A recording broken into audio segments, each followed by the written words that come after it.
Have you ever stopped to wonder if the world you see, with all its colors and shapes, is exactly the same for everyone else? What if your own eyes and brain are playing a quiet, subtle trick on you, creating a reality that isn't quite what's actually out there? This idea isn't new. It's something people have thought about for a very long time. Here's the thing. Your brain doesn't just see what's in front of you.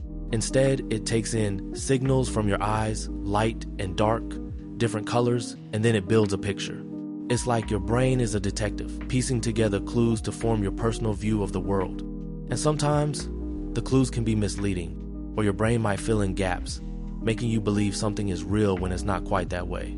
For thousands of years, wise thinkers have explored this. An ancient Greek philosopher named Plato imagined people living in a cave, seeing only shadows on a wall.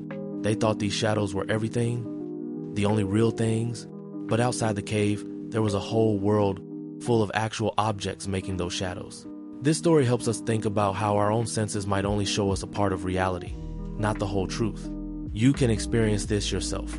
Think about an optical illusion you've seen, like a picture that looks like two faces, one moment, then a vase the next. Your eyes take in the same lines, but your brain flips its interpretation. Or consider how a sad song can make a rainy day feel even gloomier, even though the rain itself hasn't changed. Our feelings, our memories, and our brains constantly shape what we perceive. It makes you wonder, doesn't it? If our own minds can create such different pictures from the same inputs, how much of what we accept as real is truly out there, separate from us, and how much is built inside our heads? It reminds us to be curious and to always look deeper than just what first meets the eye. Have you ever felt something so strongly, so deeply in your gut, that it just had to be true? Maybe you felt incredibly angry at a friend, and in that moment you thought they are the worst person ever. Or you felt so anxious about a test, you were sure you'd fail, even if you studied hard. This powerful idea that our feelings are direct, undeniable facts about the world is a myth many of us still carry. Here's the thing. Feelings are real. They are real experiences happening inside us. They tell us how we react to situations, to people, to our own thoughts. They are like a compass showing our inner state. But sometimes, that compass can spin wildly or point in the wrong direction. A feeling, no matter how strong, doesn't automatically make something true in the world outside of us. Long ago, thinkers like the ancient Greek Stoics understood this. They taught that while emotions are natural, we shouldn't let them completely take over how we see reality. They believed our reason, our ability to think clearly, helps us figure out what's actually true, separate from our immediate emotional reactions. So, it's not a new idea that feelings can mislead us if we don't also use our minds. Think about it like this. If you're standing outside and you feel cold, that's your body's reaction to the temperature. But that feeling doesn't change the actual temperature reading on a thermometer. The thermometer gives you the fact. Your feeling is your personal experience of that fact. Or you might feel afraid of the dark and your feeling says there's a monster. But the fact is, usually there isn't. So it's good to feel. Our emotions are important signals. But wisdom comes from recognizing that a feeling is not the same as a fact. We can ask ourselves, is what I'm feeling truly what is? This simple question helps us see things more clearly, separating our inner storms from the steady ground of reality. It lets us understand ourselves and the world with a calmer, more thoughtful gaze. Have you ever stopped to wonder if the choices you make are truly yours? Or if something deeper, something you can't quite see, is guiding your path? This question has echoed through history, from ancient times to today. This idea, the belief that we have the power to choose our own actions and decide our own future, is what we call free will. It feels like we make decisions all the time, right? You picked out your clothes this morning or chose what to eat for breakfast. But here's the thing. For thousands of years, thinkers have wrestled with this idea. Some ancient Greek philosophers believed that fate had a strong hand in our lives. They thought many things were already set. Later, others argued that our choices are actually determined by everything that came before them, our genetics, our experiences, even the way our brains are wired. This thought is sometimes called determinism. It suggests that every action is just a link in a long chain of cause and effect. Think about it like this. When you choose your favorite song, do you truly pick it out of nowhere? Or is it because your friends like it? Or because you heard it 1,000 times on the radio and now it just feels familiar? Even things like feeling energetic or tired or the weather outside can quietly nudge your choices. Our environment, our past, even our hidden feelings can shape what we do. So, is it truly us making the call? Or are we more like complex machines reacting to what's around us and what's inside us? This isn't to say your decisions don't matter. They absolutely do. But perhaps true freedom isn't just about having endless options. Maybe it's about understanding the unseen currents that pull at us, the subtle ways we are influenced. And then, with that understanding, making conscious choices about how we respond to the world and what kind of person we want to be is a quiet power, found not in absolute control, but in thoughtful awareness. Have you ever argued with a friend or family member about something that happened, only to find you both remember it completely differently? It's a strange feeling, right? Like someone's memory is just wrong. But here's the thing. Our memories aren't perfect recordings, like a video camera or a diary we keep locked away. Instead, memory is more like a story we tell ourselves, and we keep rewriting it a little bit each time we remember. Think of it this way. When you recall something, your brain doesn't just pull up a finished file. It rebuilds the experience. It fills in gaps, adds details it thinks should be there, and sometimes even blends different moments together. This idea isn't new. Philosophers for ages have wondered about memory's true nature. The ancient Greeks, like Plato, sometimes described memory as impressions left on a wax tablet, suggesting it was fixed. But even then, they knew those impressions could fade or get scratched. Much later, in the 1900s, psychologists like Frederick Bartlett showed how our own experiences, beliefs, and even current feelings can change how we remember past events. He called it reconstructive memory. So, if you think back to a favorite childhood vacation, you might clearly remember the sun, the beach, and laughing. But maybe the exact color of the sand or what you ate for lunch that day gets a bit fuzzy. Your brain might grab details from other beach trips and weave them into this specific memory. It's not trying to trick you on purpose. It's just trying to make the story make sense, to create a smooth, complete picture for you. This means our past is a living thing, always being shaped by who we are right now. It's a powerful, personal thing, but also a little bit fragile. And understanding that can make us kinder when others remember things differently, knowing that their story, like ours, is always becoming. Have you ever stopped to really think about time? We often say it flows like a river, always moving in one direction, from yesterday through today into tomorrow. It feels so natural, doesn't it? Like gravity pulling us down. We live assuming time will simply keep marching on, never turning back. You can't unring a bell or unbreak a dropped cup, right? This idea that time only goes forward is woven deeply into how we understand the world. For a long time, many thinkers saw time as this steady, unstoppable force. In ancient Greek, Heraclitus believed change was the only constant. He famously said you could never step into the same river twice because everything is always moving. Later, Isaac Newton imagined time as a big, invisible clock, ticking steadily, the same for everyone. It was a fixed, unchanging line, always pushing ahead. But here's the thing. While we absolutely experience time moving forward, modern science, especially with Einstein's theories, showed us it's not as simple as a steady, universal clock. Time can actually pass differently for people moving at very high speeds or near strong gravity. It's wild, but it means time isn't just one unchanging stream for everyone. It can bend and stretch in ways we don't usually notice. Think of it like this. If you build a sandcastle, it will eventually crumble. It never magically rebuilds itself. This natural tendency for things to become more disordered instead of less is part of why time seems to have a clear direction for us. A memory can't be unmade. A moment past is gone forever. This constant forward movement makes every second truly new, full of possibility. It reminds us to be present and appreciate the journey, because the path ahead is always fresh. Have you ever looked at the world and wondered if one single person could truly shift its course? We often hear stories of great leaders or inventors, people who seem to stand alone and reshape history. It's a powerful idea, this myth of the lone hero, the one individual whose genius or bravery alters everything forever. But here's the thing. While one person can certainly spark a flame, true, lasting change is almost always a shared journey. Think about it. When we talk about someone like Martin Luther King Jr., we remember his powerful words and vision. But his fight for civil rights wasn't just his alone. It was supported by countless individuals, brave men and women who marched, protested, and voted alongside him. He was a vital spark, yes, but the fire grew because so many people believed and acted together. This isn't to take away from his greatness, but to see the bigger picture. Change is a collective act. Imagine a single drop of rain. It seems so small, so insignificant on its own. But when millions of raindrops fall together, they can fill rivers, nourish forests, and carve canyons over time. That one drop can't do it alone, but it's an essential part of the powerful whole. Or think about a school play. One actor might be the star, but the play only comes to life because of the director, the stage crew, the costume designers, and every single person in the cast, all working together. So, while no single person can literally change everything on their own, every single person can be a vital part of change. Our individual actions, even the small ones, ripple outwards.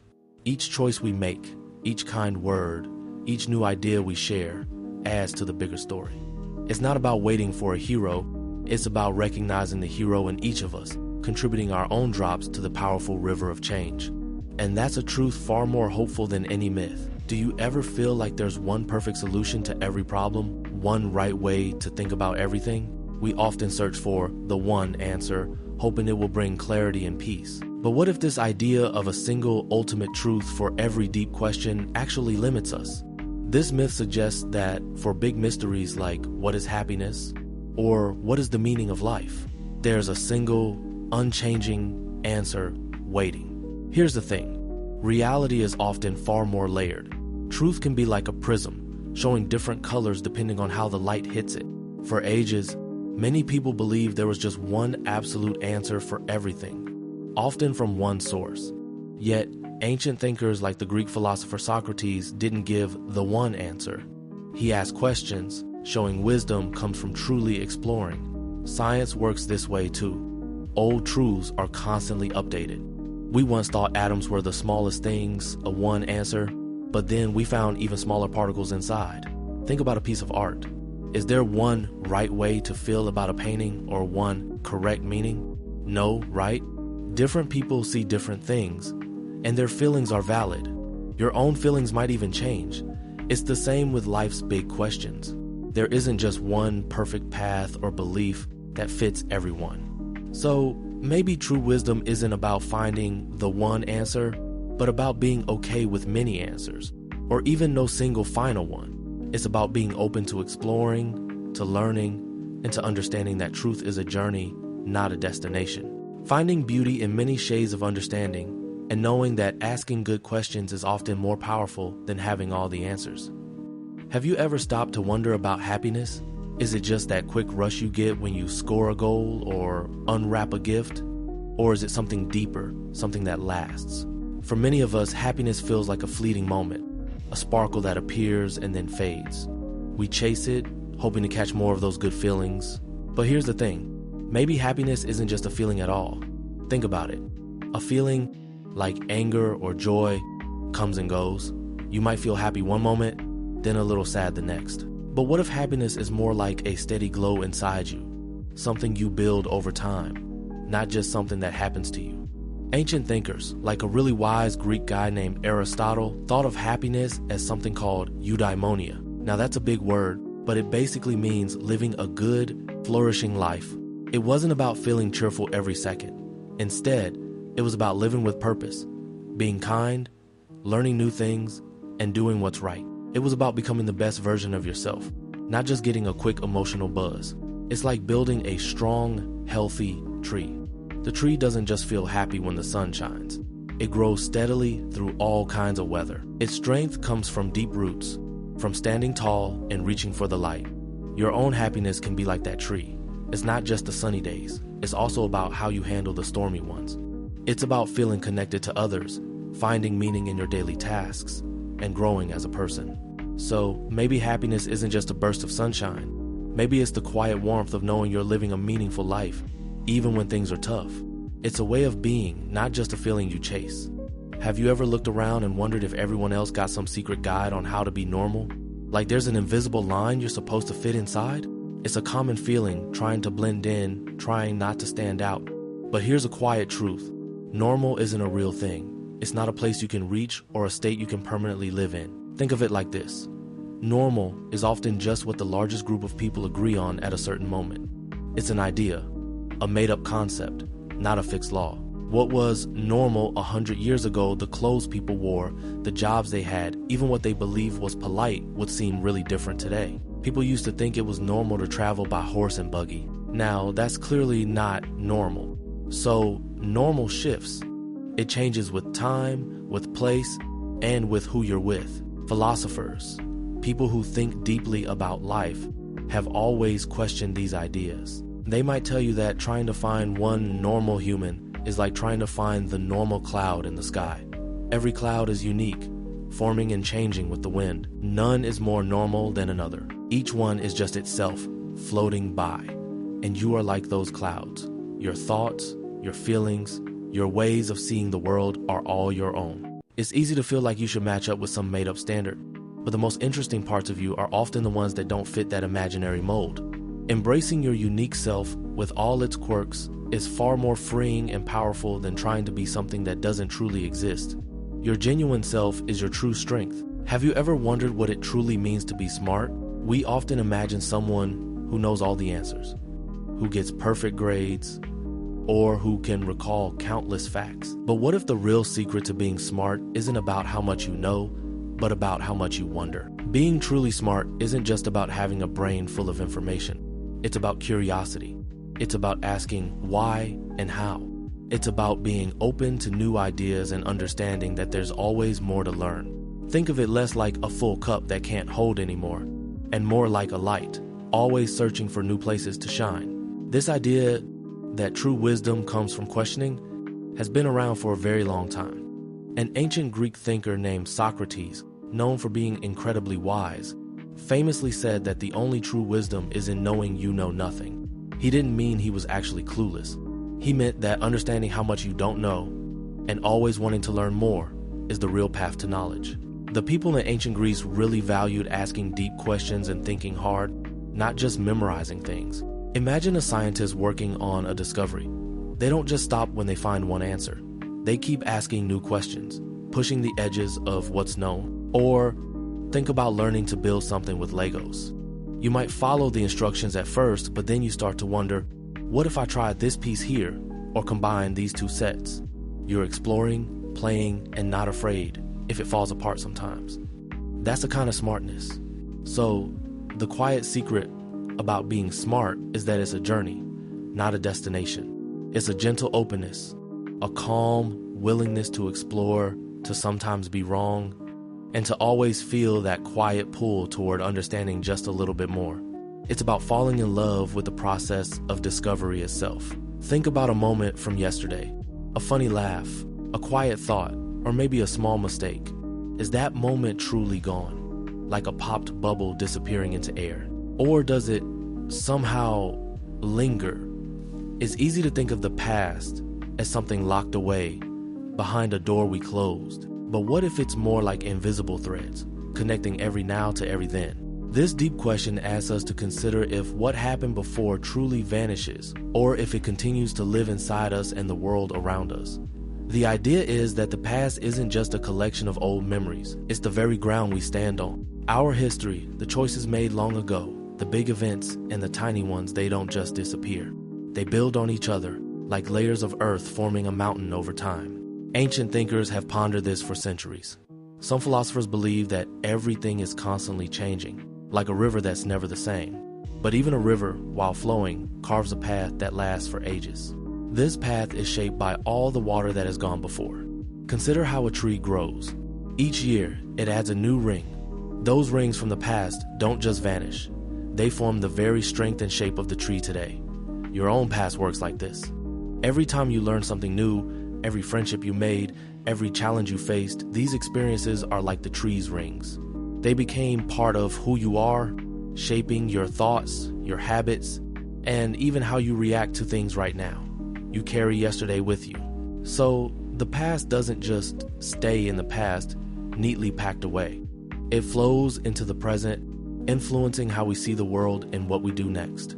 It's like an echo that keeps sounding softly, in the background of our lives. Understanding this helps us see that every single moment, every action we take today is important, because it quickly becomes the past that will shape our tomorrows. Have you ever wished for something really badly and you wanted it right now? Like to be amazing at something without practicing, or to have a big dream come true overnight? It's a common feeling. This yearning for things to happen fast, almost magically. But here's the thing.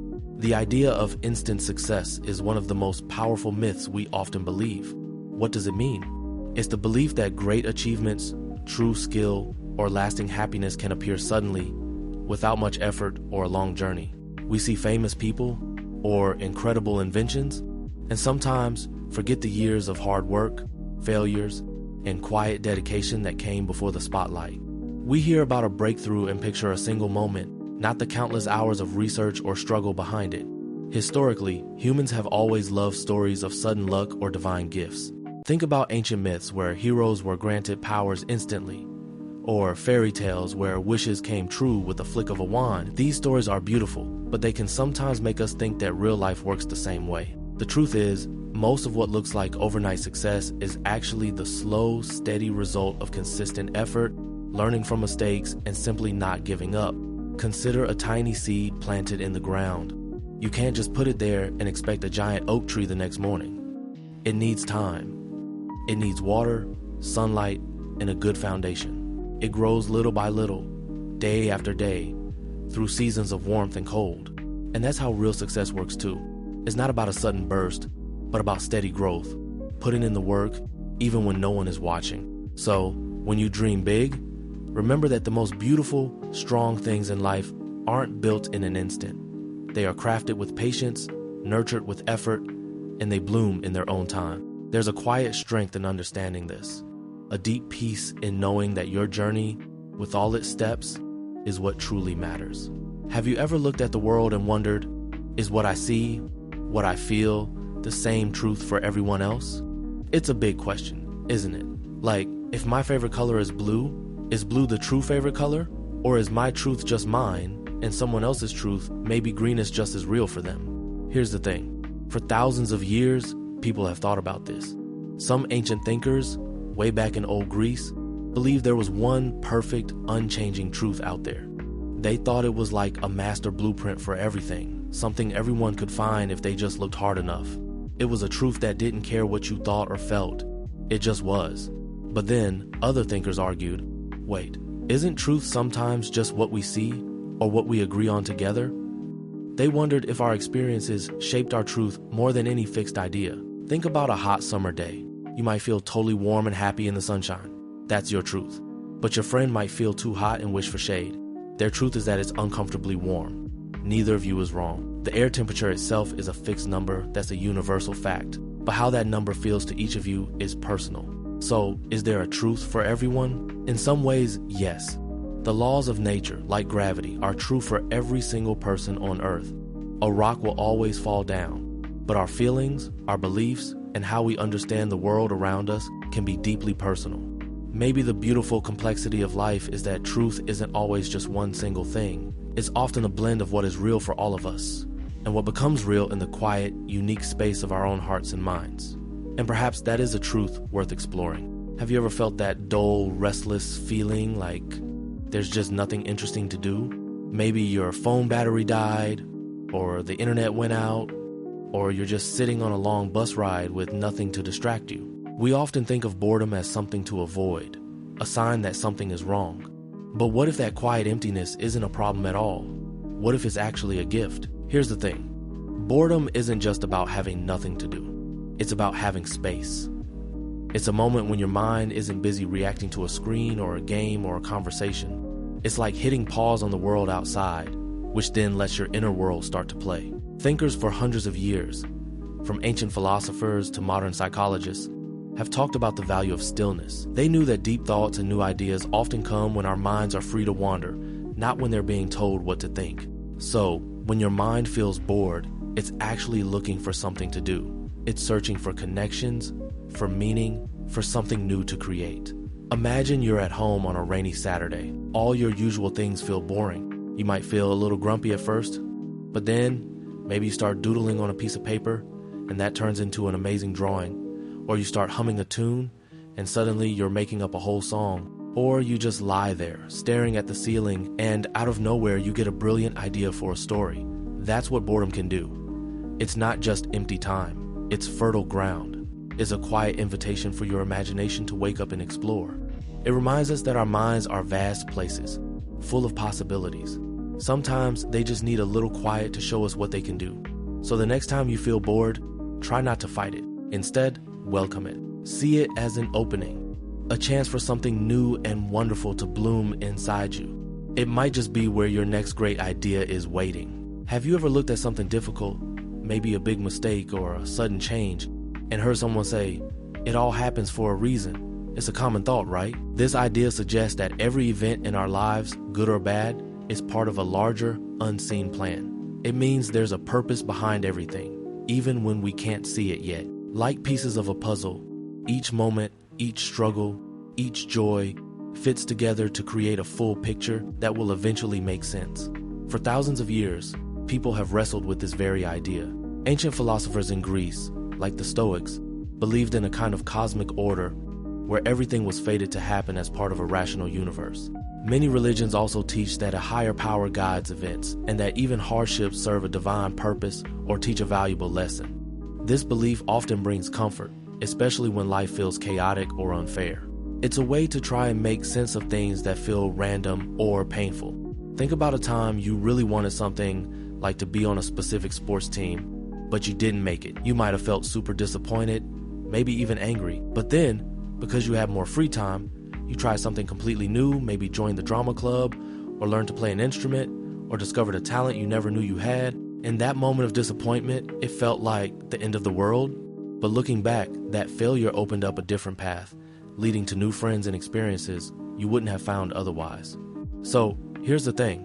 While it's comforting to think there's a grand design, life can also feel messy and unpredictable. Sometimes, things just happen.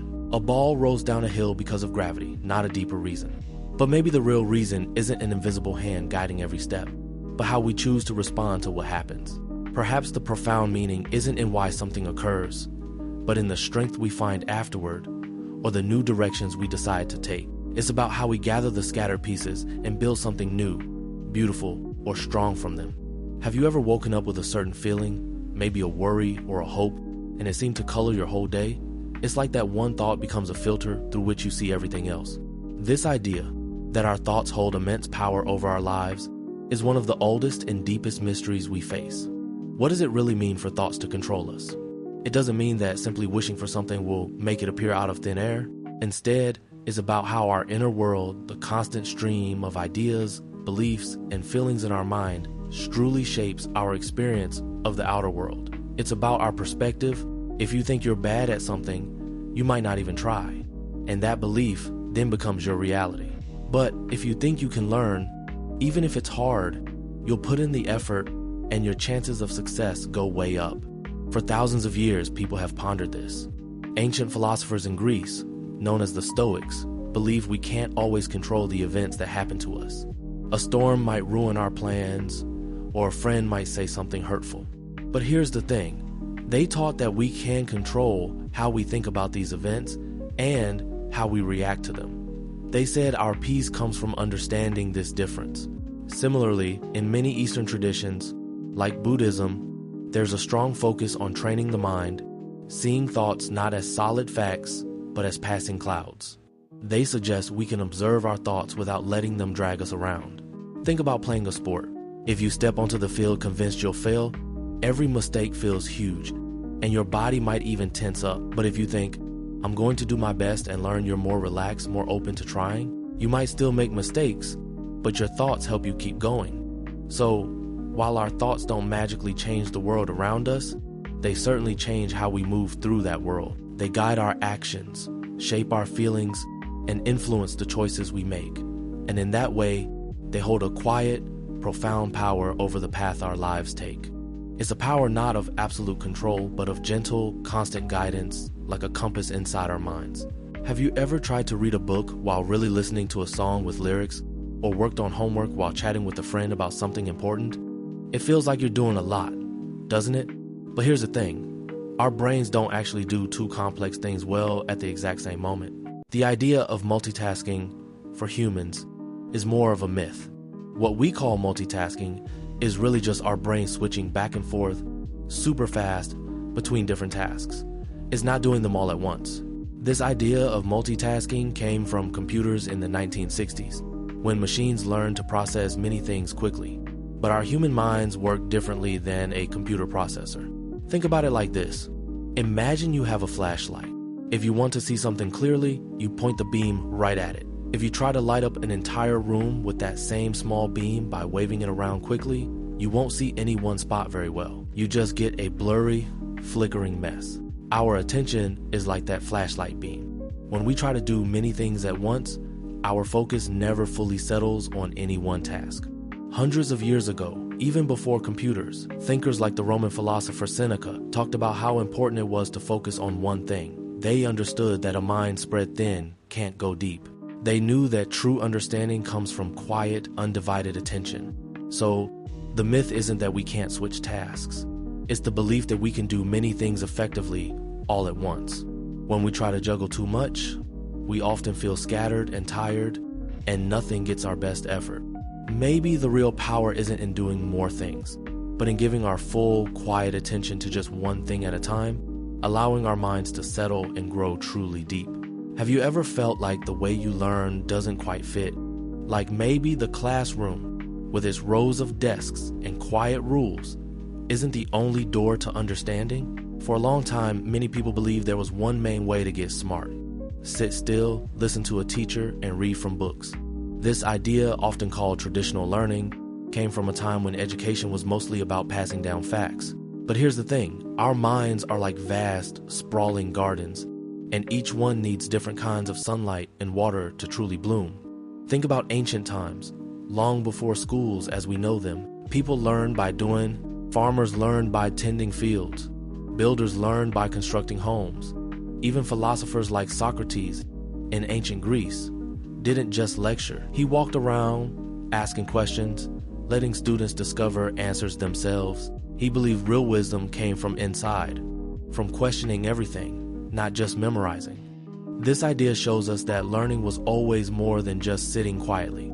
Or consider a musician. They don't just read notes on a page. They feel the rhythm, they practice with their hands, they listen deeply. Someone learning to cook doesn't just read recipes.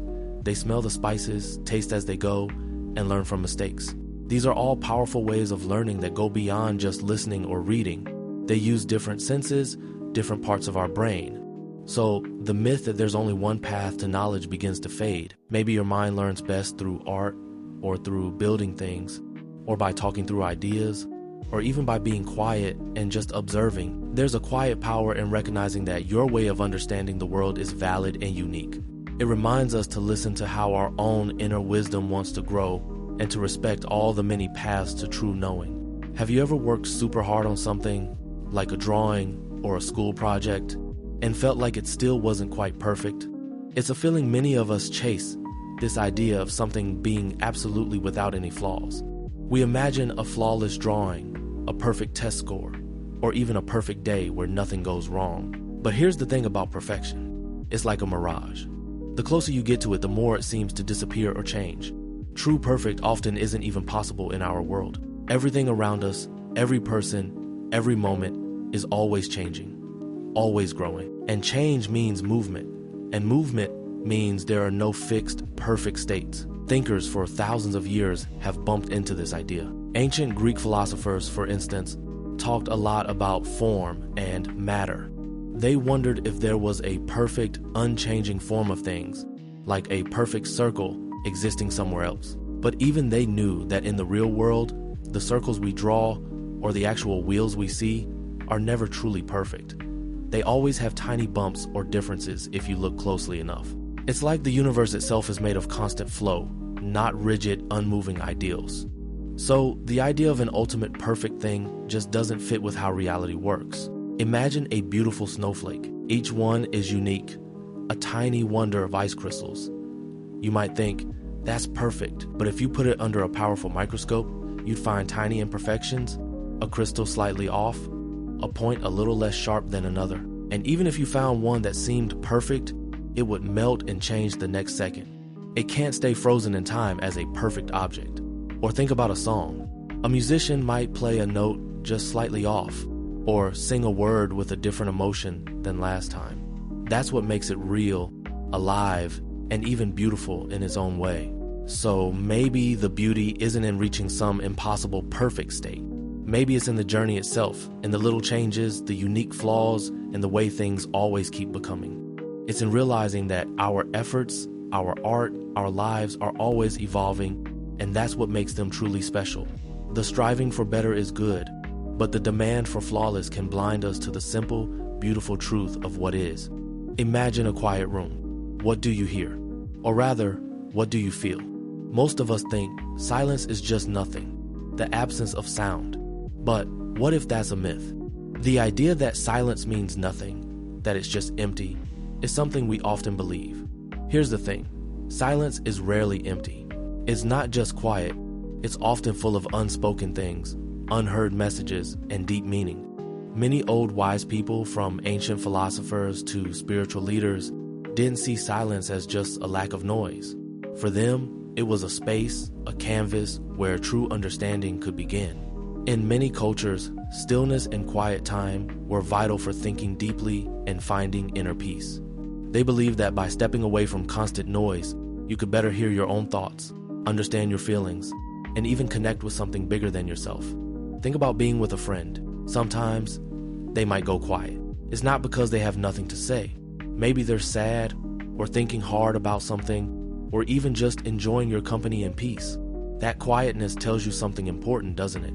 Or imagine the quiet moments before a big storm, or the calm hush of a forest. These aren't empty silences.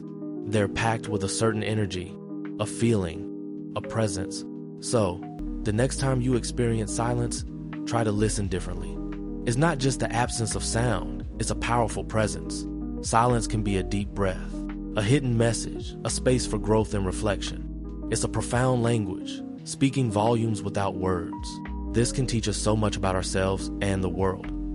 It's a reminder that sometimes the loudest messages are the ones never spoken. Look around you for a moment, see the deep blue of the sky or the vibrant green of a leaf. We experience color every single day. It feels so real, so solid, as if the color is truly part of the object.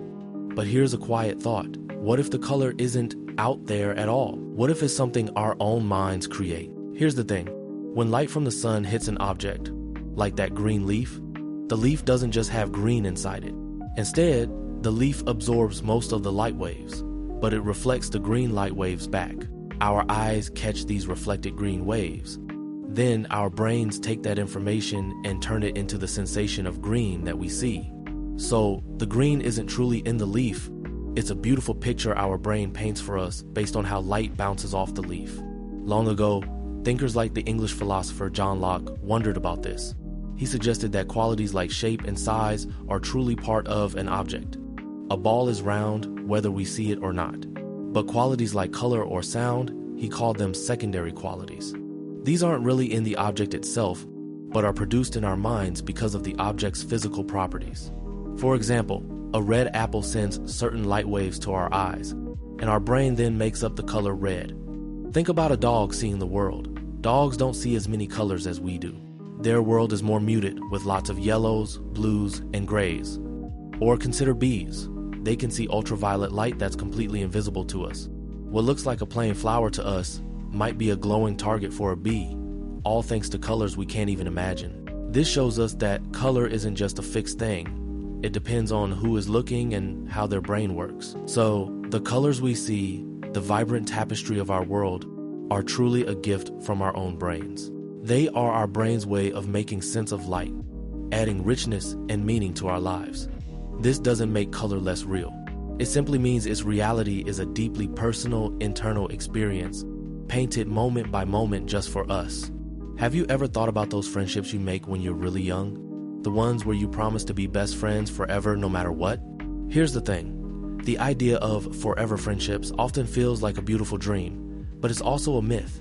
It's not that people lie or break promises. It's simply that people and life itself are always moving and changing. Friendships, like everything else, shift and grow, sometimes in unexpected directions. For a long time, stories and even some old ways of thinking made it seem like true friendships had to last forever, unchanging through time. Think of ancient heroes who shared every battle, or folk tales where companions stick together until the very end. But in reality, human lives are not like those fixed stories. Our interests change, our paths diverge, and we become different versions of ourselves over the years. This isn't a flaw, it's just how living works. Think of it like a river. A river is always flowing, always moving. The water you see in one moment isn't the same water you'll see a minute later, but it's still the same river. Friendships are like that flow. They might feel strong and constant, but the people in them are always changing, flowing in new directions, sometimes joining other streams, or finding new paths. The connection might remain, but its shape will change, and that's okay. So, the myth isn't that friendships aren't real or don't matter. It's just the idea that they have to be exactly the same, with the same people, in the same way, forever. The truth is, every friendship, no matter how long it lasts, holds value. Each person who walks beside you, even for a part of the journey, teaches you something important. It's about cherishing the moments, learning from each connection, and understanding that change isn't a failure. It's just a natural part of growing up and living. Do you ever wonder if brave people just don't feel fear? It's a common idea, isn't it? That if you're truly courageous, you must not be scared of anything. But what if that's not how it works? Fear is a natural feeling. It's like a built-in alarm in your brain telling you when something might be dangerous. Your heart might pound, your hands might get sweaty. Everyone feels fear. It's part of being alive. But courage isn't about that alarm being off. It's about what you do when it rings. Thinkers have talked about this for a long, long time. The ancient Greeks, long ago, had a clear idea about courage. They didn't think it meant you just ignore danger. Instead, they saw courage as a good quality, a kind of wise strength. A famous Greek thinker, Aristotle, said true courage wasn't being reckless or letting fear freeze you. It was finding that brave middle ground. It was acting despite your fear, not without it. Imagine you have to give a presentation in front of your class. Your stomach might twist into knots. Your voice might even feel shaky.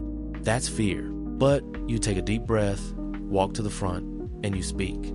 Or maybe you help someone struggling, even if it feels a little scary to step in. That moment, when you feel the worry but choose to move forward anyway, that's where courage lives.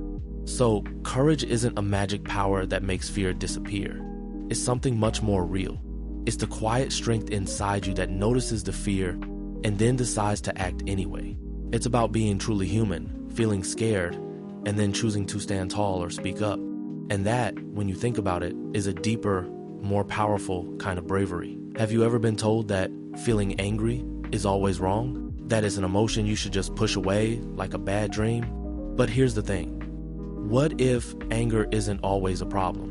What if it's actually trying to tell you something important, like a tiny alarm bell inside your heart? We often think of anger as a hot, dangerous fire, but it's more like a signal, a strong feeling that pops up when something doesn't feel right or fair. Thinkers from a long time ago, like the ancient Greek philosopher Aristotle, actually understood this. He didn't say anger was always evil. Instead, he believed there was a right way to be angry. He thought it was okay to feel anger if it was for the right reason, at the right time, and in the right amount. It was about standing up for justice or fixing something unfair. So, it's not a brand new idea that this powerful feeling can have a purpose. People have wondered about this for thousands of years. Imagine you see someone picking on a smaller kid at school. That sudden knot in your stomach, that rush of heat, that's anger. It's not telling you to yell or lash out. Instead, it might be pushing you to speak up, to protect someone, or to get help. It's a spark that says, this isn't fair, this needs to change. Or maybe you feel angry when you're treated unfairly in a game or at home. That feeling isn't always about wanting to explode. It might just be your inner voice saying, my boundaries were crossed. I deserve respect. So anger isn't just a monster to hide from. It's an emotion, just like sadness or joy. It's a powerful one, for sure, but it carries messages. Learning to listen to what anger is trying to tell you without letting it control you is a really important step in understanding yourself. It can be a guide, gently showing us where change is needed, both inside us and in the world around us. Have you ever thought about how we often look to new gadgets or apps to make things better? It's easy to believe that if we just invent enough, build enough, code enough, then all our worries will simply disappear. This feeling, this deep hope, is the idea that technology solves every problem. It's the belief that for every sickness, there will be a miracle cure machine. For every struggle, a perfect program. For every misunderstanding, a device that fixes it all. We imagine a world where clever machines do all the hard work, leaving us free from trouble. People have dreamed about this for a long, long time. When the first steam engines roared, folks probably thought they would end all hard labor. Later, with electricity or the internet, there was always this excitement, this feeling that these new tools would fix human issues. This is a very human way to think. We see a powerful tool, and our minds jump to all the good it could do. Philosophers sometimes call this technological utopianism, dreaming of a perfect future built by tech. Think about social media. It was designed to connect us, right? And it does. You can talk to friends far away, share your life. But here's the thing. Sometimes while we're connected online, we might feel less connected to people right next to us. Or maybe we start comparing our lives to others and feel lonely or left out. The technology solves the distance problem, but it doesn't always solve the deeper human need for real, face-to-face connection or feeling truly accepted. So, while technology can help us in amazing ways, maybe it's not a magic wand for everything. It can build bridges, but it can't always build empathy.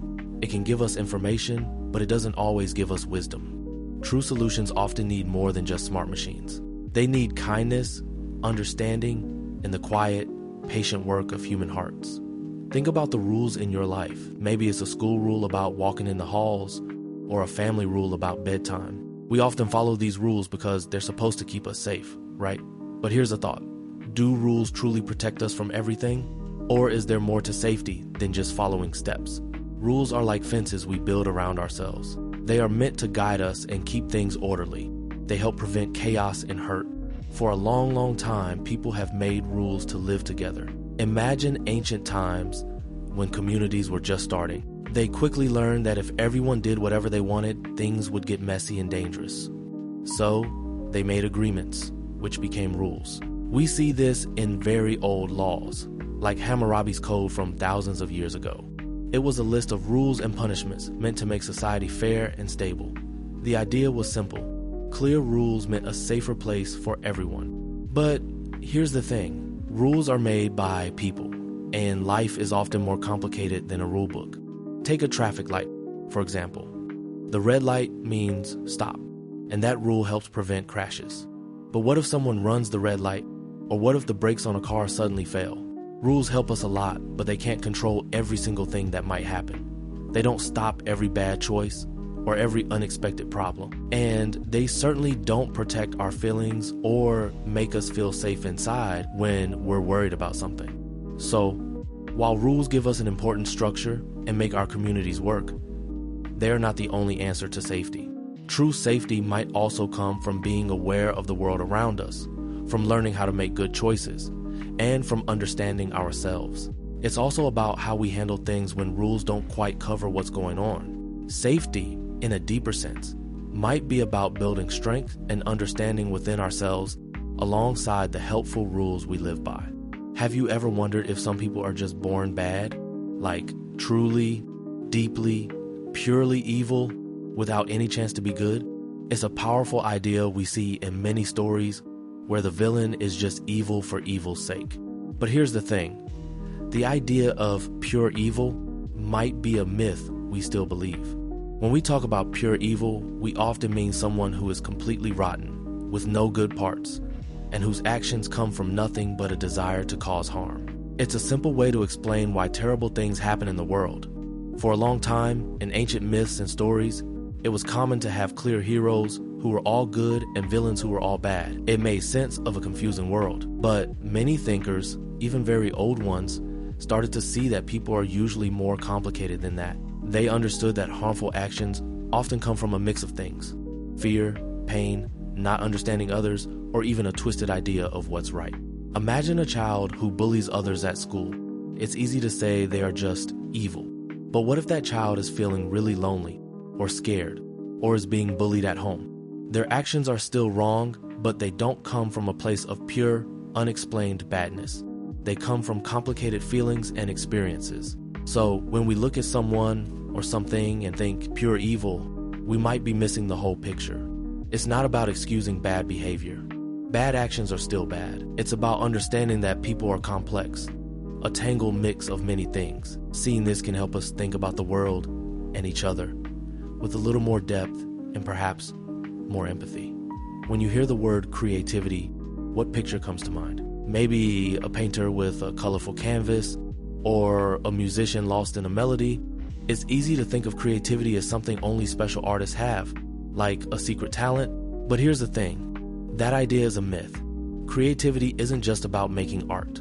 It's a much bigger, much deeper part of being human, woven into our everyday lives. So, what is creativity, really? It's the ability to imagine new ideas.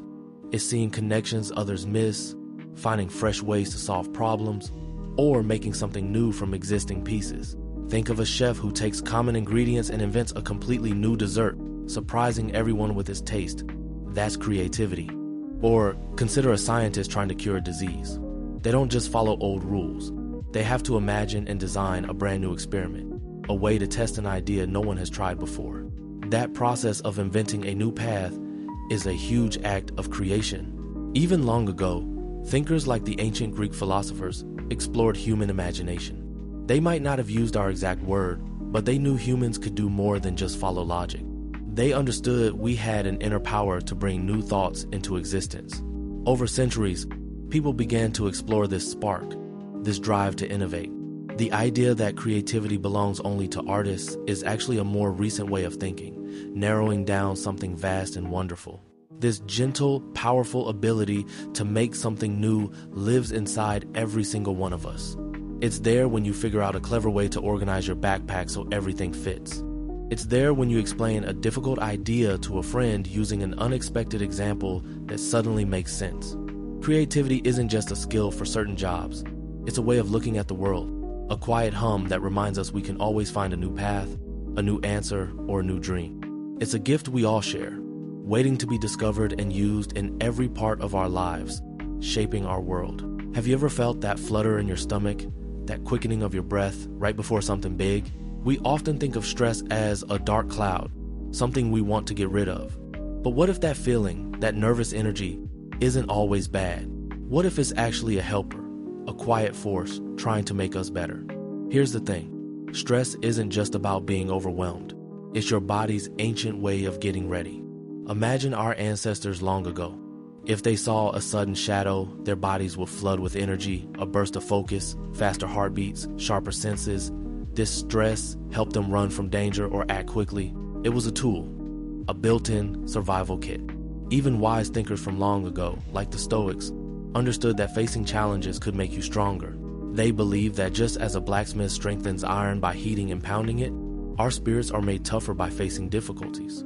They saw struggle not as something to avoid, but as a chance to grow. That feeling of slight pressure helps us rise to the occasion. Think about learning to ride a bike.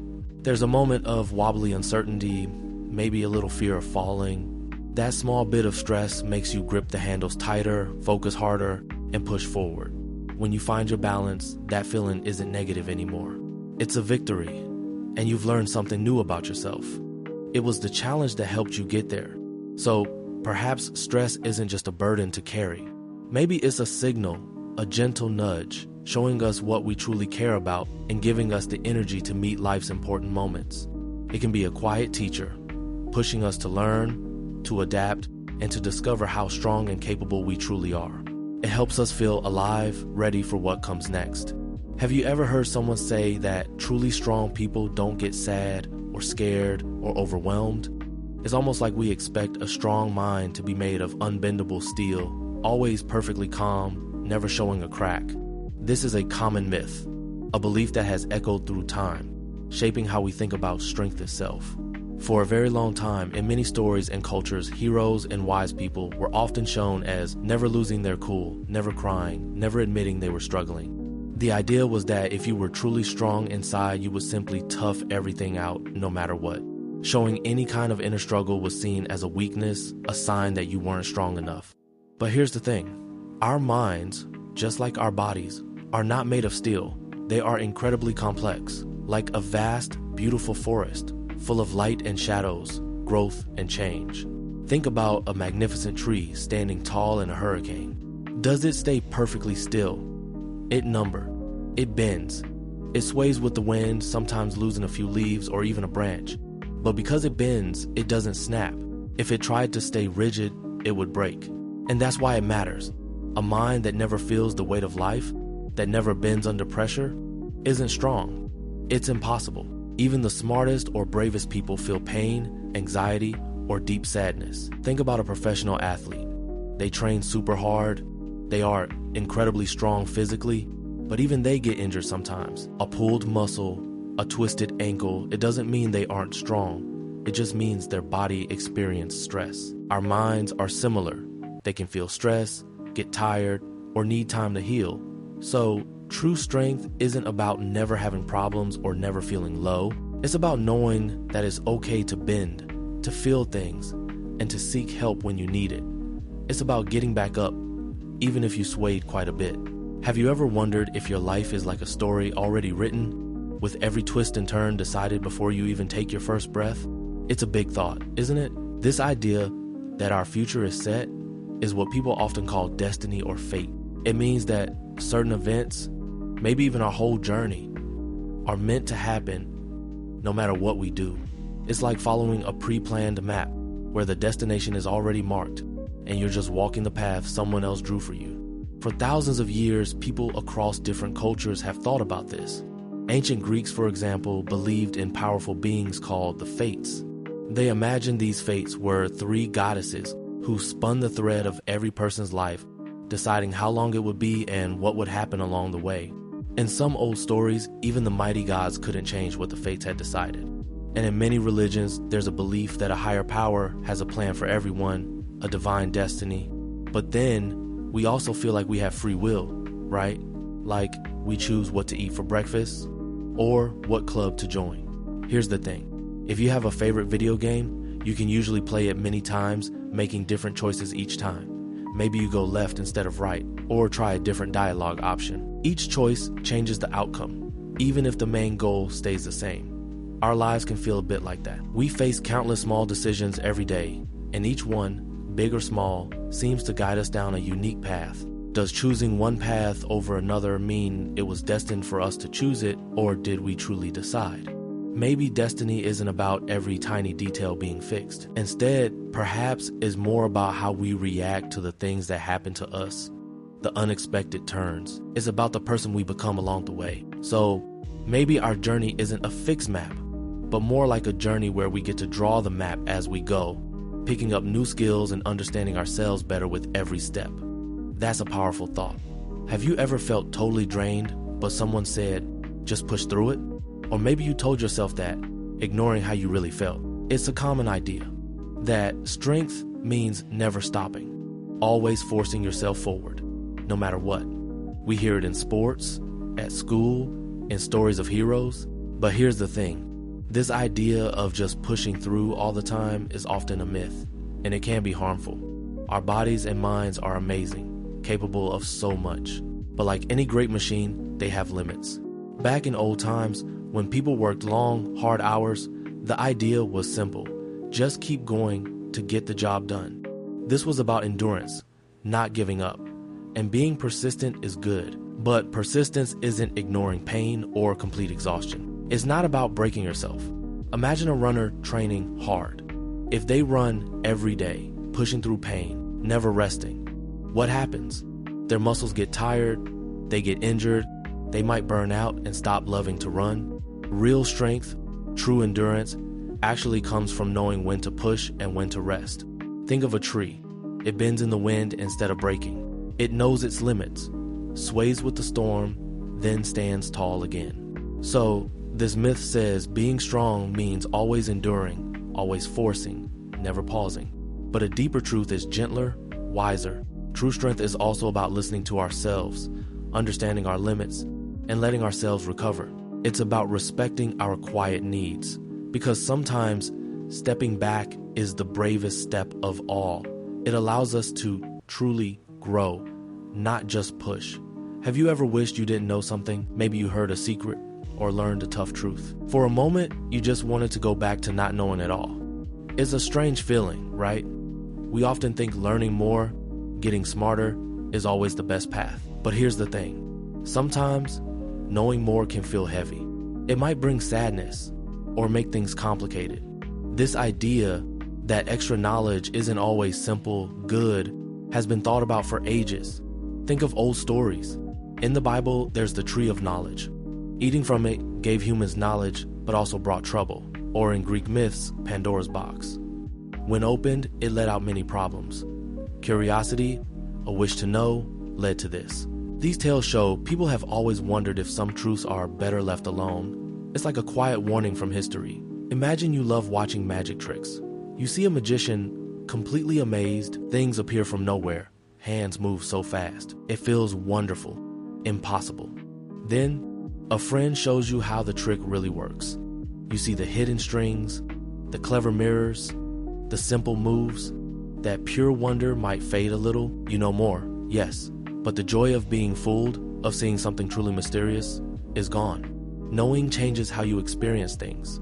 So, is knowing more always better? Not always. Sometimes, knowledge comes with a cost. It can be a heavy truth, or it can take away simple wonder. The real gift isn't just knowing everything. It's understanding what to do with what you know, and sometimes finding peace in what you don't. It's about finding a quiet balance between being curious and feeling content. Have you ever felt completely sure about something, like it was the most obvious truth in the world, only to find someone else saw it totally differently? It's a strange feeling, isn't it? Like looking at the same sky but seeing different colors. This quiet puzzle leads us to an important idea: the difference between an opinion and a fact. An opinion is simply what someone thinks, feels, or believes. It's personal. It lives inside our own minds, shaped by our experiences, our moods, and what we care about. For instance, saying chocolate ice cream is the best is an opinion. It's true for you, but maybe not for someone who loves vanilla. A fact, on the other hand, is something that can be proven true, something that exists independently of what anyone thinks or feels. The sky is blue, during the day usually, is a fact. We can all look up and see it. Ancient thinkers like those in Greece long ago spent a lot of time wrestling with this. They wanted to know what was real and what was just a belief. Philosophers, people who love wisdom, searched for ways to tell solid truth from passing thoughts. They asked, how do we know anything for sure? This simple question became the foundation of how we understand knowledge today. They realized that while feelings are powerful, they don't change the way the world actually works. So, here's the thing. Your favorite song is your opinion. You might feel it deeply, it might bring you joy, but it doesn't make it the best song for everyone else. But the fact that sound waves travel through the air to reach your ears, that's a provable reality for everyone. It's not about whose feeling is stronger. Understanding this difference brings a kind of calm. It reminds us that while our inner worlds are rich and full of unique perspectives, there's also a shared reality that we all exist within. It helps us listen to each other better, respecting different viewpoints without getting confused about what is truly, objectively real. And that's a beautiful thing. Have you ever stopped to think about what winning really means? Is it always about being first, getting the best grade, or beating everyone else? We often hear this idea that winning is everything. It suggests that the only thing that matters is the final score, the gold medal, or being number one. It pushes us to believe that if you don't win, you've somehow failed. But is that truly how reality works? This idea that success is only about victory has been around for a long time. In ancient Rome, for instance, gladiators fought to win, and often only the victor survived. Throughout history, in wars and sports, the winner took all. Even in our modern world, we see it everywhere, from intense competitions to how businesses compete. Society often rewards the winners with praise, money, and status. It can feel like everything is a race, and only the fastest one counts. But here's the thing, focusing only on winning can make us miss so much. Imagine learning to play an instrument. If your only goal is to win a competition, You might forget the joy of making music, the patience needed to learn a new song, or the way practice helps you grow. The process itself, the daily effort, the small improvements, those are often where the real lessons are found. When we only care about the outcome, we sometimes skip steps or get discouraged if things don't go perfectly because we're so focused on that one finish line. So, what if the true win isn't just about being first, but about showing up? What if it's about trying your best even when it's hard, or learning something new about yourself no matter the final result? Maybe the real victory is found in the courage to begin, the wisdom gained from mistakes, and the quiet strength of just continuing on. Have you ever worked really hard on something, poured your heart into it, only for it not to turn out exactly how you hoped? It's a question many of us ask. We're often taught that if you just try hard enough, if you put in the hours, success is guaranteed. This idea that hard work always pays off is a powerful one. It shapes how we think about school, about sports, and even about our future jobs. It's woven into stories we hear, like the rags to riches tales, or the idea of the American dream where anyone can succeed with enough grit and determination. And for sure, effort is truly important. It builds skill, it builds character, and it often does open doors. But here's the thing. Life isn't always a straight line from effort to reward. Sometimes, you might study for weeks for a big test, know the material inside and out, and then on test day, you get sick, or the questions are completely unexpected, and your score isn't what you aimed for. Or maybe a talented athlete spends years perfecting their skills, but never wins a championship because of an injury or tough competition. The ancient Greek philosophers, like the Stoics, thought about this. They talked about focusing on what you can control, your effort, your choices, your attitude, rather than the outcome, which often isn't fully in your hands. They knew that external things, like luck or other people's decisions, play a part. So, while working hard is a good and truly necessary part of life, it's a myth to think it always guarantees a specific reward exactly as you pictured it. Sometimes, the reward isn't what you expected, or it's simply the growth you found in the trying. The real treasure might be the strength you built, the lessons you learned, or the person you became along the way, even when the finish line looks different than you imagined. It's often about the journey, not just the final destination, and finding value in the very act of trying itself. Have you ever felt a quiet whisper in your mind, telling you that you're either too young to truly understand something big, or too old to start something completely new? It's a feeling many of us know. This whisper is part of a common myth, the idea that our age sets strict limits on what we can achieve, what we can learn, or even who we can become. This myth tells us there's a right time for everything, a specific moment when we are perfectly suited to a task. It can make us hesitate or hold back, waiting for a future that might never arrive, or regretting a past we can't change. But here's the thing, time itself doesn't keep our potential. It doesn't put up walls. Think of it like this. For centuries, in many cultures, older people were seen as fountains of wisdom, their age a mark of deep understanding. They were the storytellers, the advisors. Yet, in our fast-paced world, we sometimes feel that youth is the only time for new ideas or big, brave changes. So we have this pull between wisdom from age and energy from youth, but true strength, true insight, can bloom at any point. Consider someone like Anne Frank, a young girl whose powerful diary entries from hiding during wartime moved the world. She was just a teenager, but her words offered a depth of understanding usually expected from someone much older. Or think about Grandma Moses, who didn't start her famous painting career until she was in her late 70s. Her artwork, full of vibrant life, proved that passion knows no age. It's like a seed that can sprout in spring, summer, or even find a way to break through in unexpected seasons, given the right care. So, maybe the real story isn't about how many years you've lived. Maybe it's about the courage to listen to your own curiosity, to follow a quiet spark inside you, no matter what number is on your birthday cake. Your spirit isn't bound by a calendar. It is free to grow, to learn, and to shine, always. Think about a wild storm, with crashing waves and wind swirling everywhere. Or maybe a busy school hallway between classes, loud and full of people moving in every direction. It feels like pure chaos, right? Like everything is jumbled, without any plan or pattern. But what if that feeling isn't the whole story? What if, even in the most jumbled moments, there's a kind of hidden dance, a secret rhythm we just haven't seen yet? We often use the word chaos to mean total mess, complete disorder. But in a deeper sense, chaos isn't always about things being completely random. Sometimes, it's about systems that are so sensitive, so complex, that tiny changes can cause huge, unpredictable differences later on. Imagine one small snowflake starting an avalanche. It's hard to predict exactly where and when, but the avalanche follows the laws of nature. Ancient thinkers, like the Greeks, had myths about how the world began from a vast, formless chaos. But even then, they believed that some kind of order eventually emerged from it, giving shape to everything.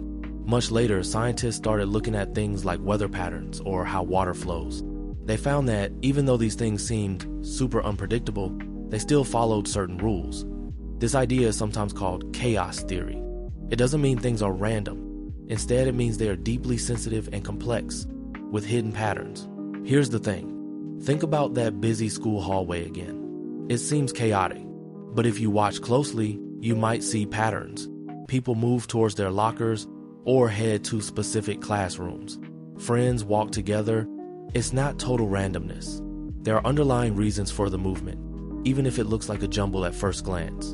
So, the next time something feels overwhelming or messy, maybe a pile of clothes or a big project at school, remember that even in seeming chaos, there can be a hidden order, a flow, a deeper reason. It reminds us that life's messy parts often have their own kind of beauty and surprising patterns, if we just look closer and give them time. Have you ever messed something up, big or small, and felt that heavy drop in your stomach?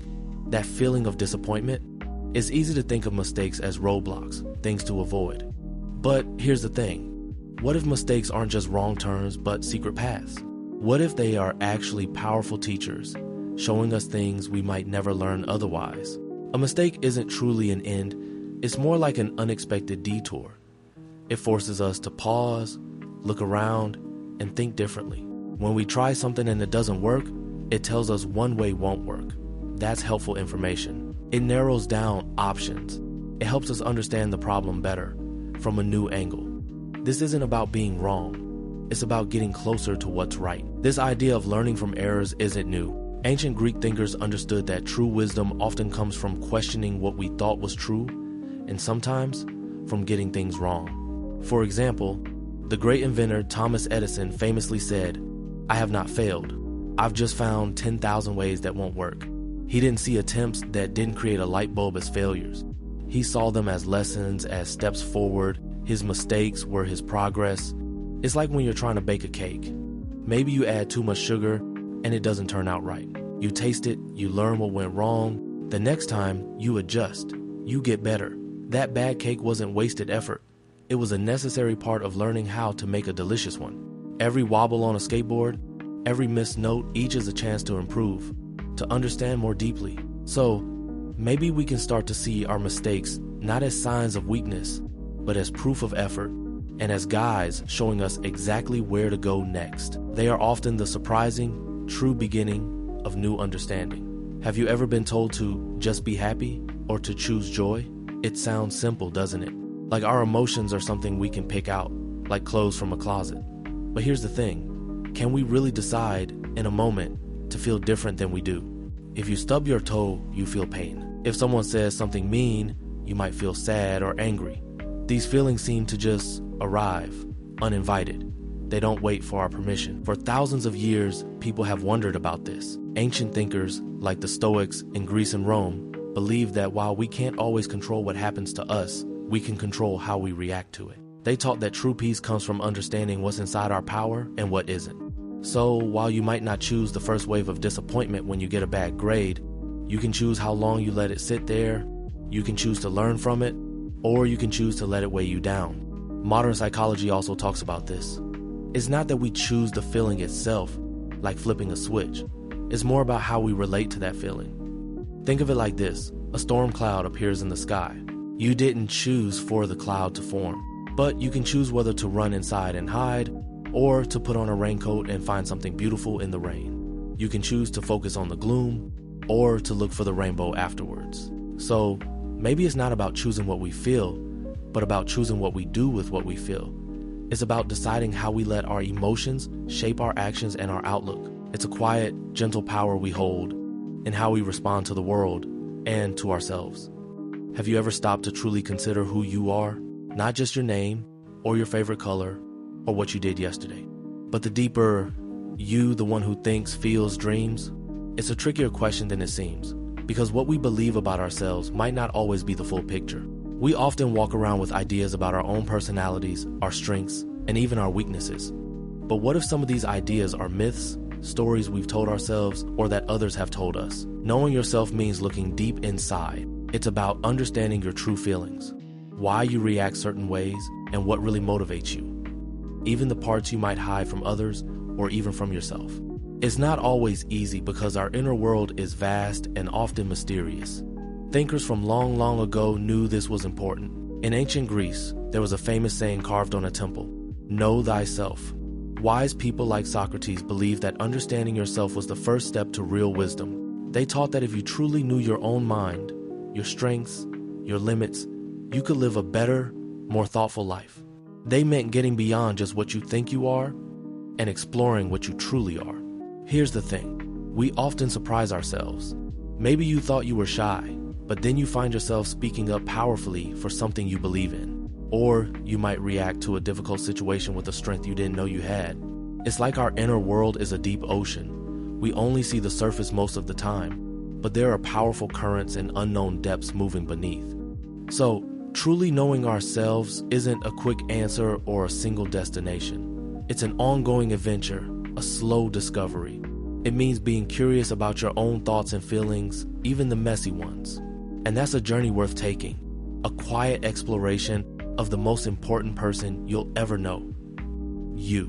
Do you ever feel like there's a secret level of happiness you just haven't reached yet? Like maybe if you just tried a little harder, your life could be absolutely perfect without a single problem? We're often told in a lot of subtle ways to chase something called the perfect life. It's this idea that if everything lines up just right, good grades, lots of friends, no worries, a beautiful home, no bad days, then we'll finally be truly happy, completely free from any bad feelings or struggles. But here's the thing, that perfect life is actually a myth. It's an idea that looks good in pictures or in stories, but it doesn't actually exist for real humans. Think about it. No one has a life without challenges. Even wise people long ago, like the Stoics in ancient Greece, understood this. They taught that true peace comes not from having a life with no problems, but from accepting life as it is, with all its ups and downs.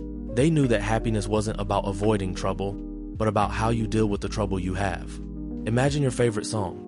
It probably has quiet parts and loud parts, fast rhythms and slow ones. If it was all just one note, or always super loud, it wouldn't be nearly as interesting, right? Life is like that song. The tricky parts, the unexpected changes, even the moments of sadness or frustration, they all add to the richness and depth of your story. They help you learn and grow. So, here's what I found. Maybe the real journey isn't about chasing an impossible ideal. Maybe it's about finding beauty and meaning in the perfectly imperfect life we already have. It's about understanding that challenges aren't failures, but just parts of the rich, complicated story of being alive. And that's a truly beautiful thing to understand. Have you ever wondered what it truly means to connect with someone else's feelings? We often think of empathy as just feeling sad when a friend is sad, or maybe feeling bad when someone gets hurt. But here's the thing. Empathy is actually a much bigger, much deeper idea than just feeling sorry for someone. It's like a superpower for understanding. Think of it this way. Empathy is the ability to step into another person's shoes and truly understand their world, not just from the outside, but from their own perspective. It means feeling with them, not just for them.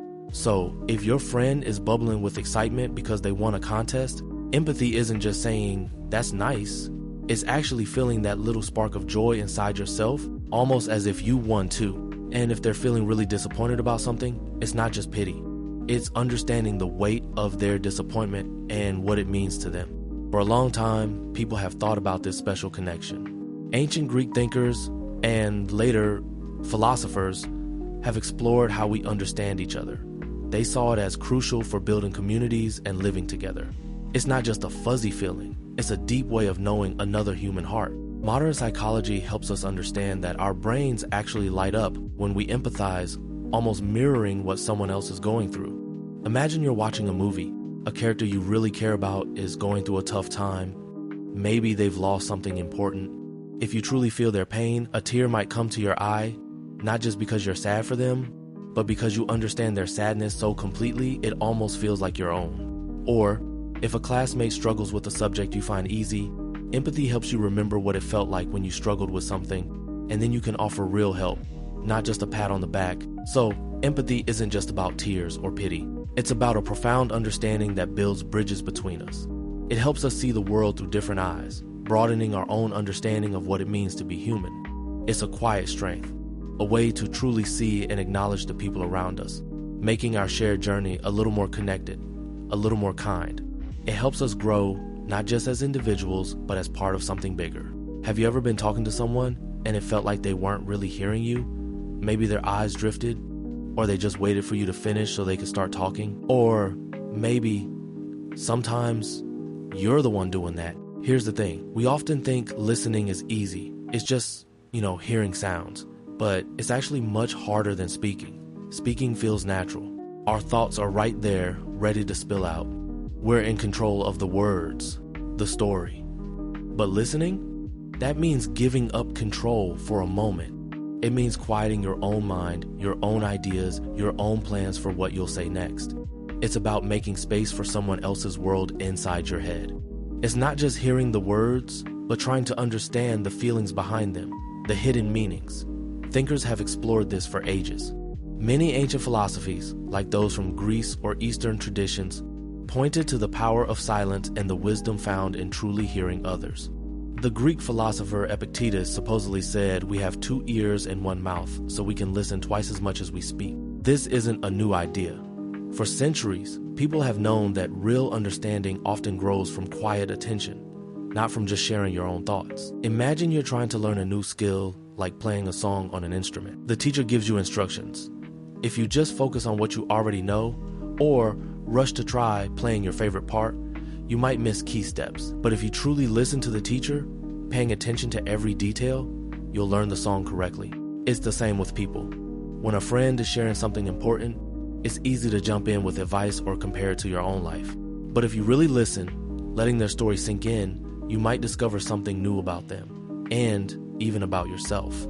So, true listening is a quiet, powerful act. It's a way of saying, I see you, I hear you, and what you have to say matters. And that's why it matters. It helps us connect deeply with others, building bridges of understanding that make our world feel a little more together. Have you ever stopped to think about what truly makes a person happy? It's a question people have asked for thousands of years. For many of us, and for a long time, there's been this quiet belief that if we just had more money, all our problems would disappear, and we finally feel complete. We see it everywhere, in movies, in ads, even in how people talk about their dreams. It's like money is the secret key to a perfect life, full of joy and free from worry. But here's the thing. This idea that money alone guarantees happiness is a myth. People have thought about this for a very long time. Ancient Greek thinkers, for example, like the Stoics, often argued that true happiness wasn't about how much stuff you owned or how rich you were. Instead, they believed it came from within, from a calm mind, from living a good life, and from being thankful for what you had, no matter how little. They said that chasing endless wealth was actually a path to worry, not peace. Think about getting that new video game you really wanted, or those cool sneakers everyone has. When you first get them, you might feel a rush of excitement, a big burst of happiness. But then, after a few days or weeks, that feeling usually fades, right? It doesn't last. Scientists who study happiness often talk about how our minds adjust. We get used to new things quickly. So while money can buy you comfort or experiences, it can't buy lasting joy or deep contentment. It's like trying to fill a bottomless cup with water. It always seems to need more. So, while money can certainly help with basic needs and open up some opportunities, it's not the source of true happiness. That kind of happiness, the really deep and lasting kind, comes from things like good friends, caring for others, learning new things, and finding meaning in your own life. It comes from inside you, not from your wallet. Have you ever wished for a magic button that could fix everything? A single simple answer to a really big problem? It's a common wish, this idea that every challenge, no matter how tangled, must have one clear, easy solution. But here's the thing, reality often works differently. Many of life's deepest questions and biggest problems don't come with a simple, neat answer. They are layered, like an onion, with many parts working together. For a long time, people hoped for simple answers. Early thinkers, even ancient scientists, tried to find one basic element that made up everything, or one rule that explained the whole universe. This felt comforting, believing mysteries could be boiled down to something small and easy. We still sometimes look for that one simple truth, because it feels safe. It's easier to handle than a messy, complicated reality. But the world is full of twists and turns, not just straight lines. Think about trying to figure out why your best friend is suddenly quiet or upset. It's rarely just one thing, right? It might be something you said, but maybe also something that happened at home, or a bad test grade, or just that they didn't sleep well. There isn't one simple fix or one easy answer. You have to be patient, listen, and understand all the different layers. So, the myth that every problem has a simple answer is just that, a myth. It's okay that some things are complicated. In fact, facing those complex questions, the ones without quick fixes, is how we really learn and grow. It teaches us to be thoughtful, to look deeper, and to understand that beauty and truth often live in the layers, not just on the surface. And that's a beautiful thing to discover. Have you ever tried really hard to make something happen exactly how you pictured it? Maybe you planned a perfect weekend, or studied for a test, hoping for a specific grade. And then something unexpected happened. It rained, or the test questions were different. It can feel frustrating, even unfair. Here's the thing, we often believe we have complete control over everything in our lives. This is a common myth. It's the idea that if we just work hard enough, we can decide every outcome, make every situation bend to our will. But reality is more complex. Many things are simply out of our hands. Ancient thinkers like the Stoics talked about this. They realized much suffering comes from trying to control things we cannot. Wisdom comes from knowing the difference between what's in our power and what isn't. You control your effort, your attitude, your choices, but you can't control the weather or what other people do. Think about building a sandcastle. You pick the spot, pack the sand, smooth the walls. You control your hands, your tools, your effort. But then, a wave washes higher than expected, or kids accidentally kick sand onto it. You couldn't stop them. It's a small example, but it shows how life works. We can influence, we can prepare, but we cannot truly command every part of our existence. So, maybe peace isn't about grasping tighter, but about learning to gently open our hands. It's understanding that while we choose our path, the world itself has its own paths too. Sometimes, the most beautiful things happen when we let go and trust that not everything needs to be perfectly controlled by us. It's a quieter strength, born from acceptance. Think about it.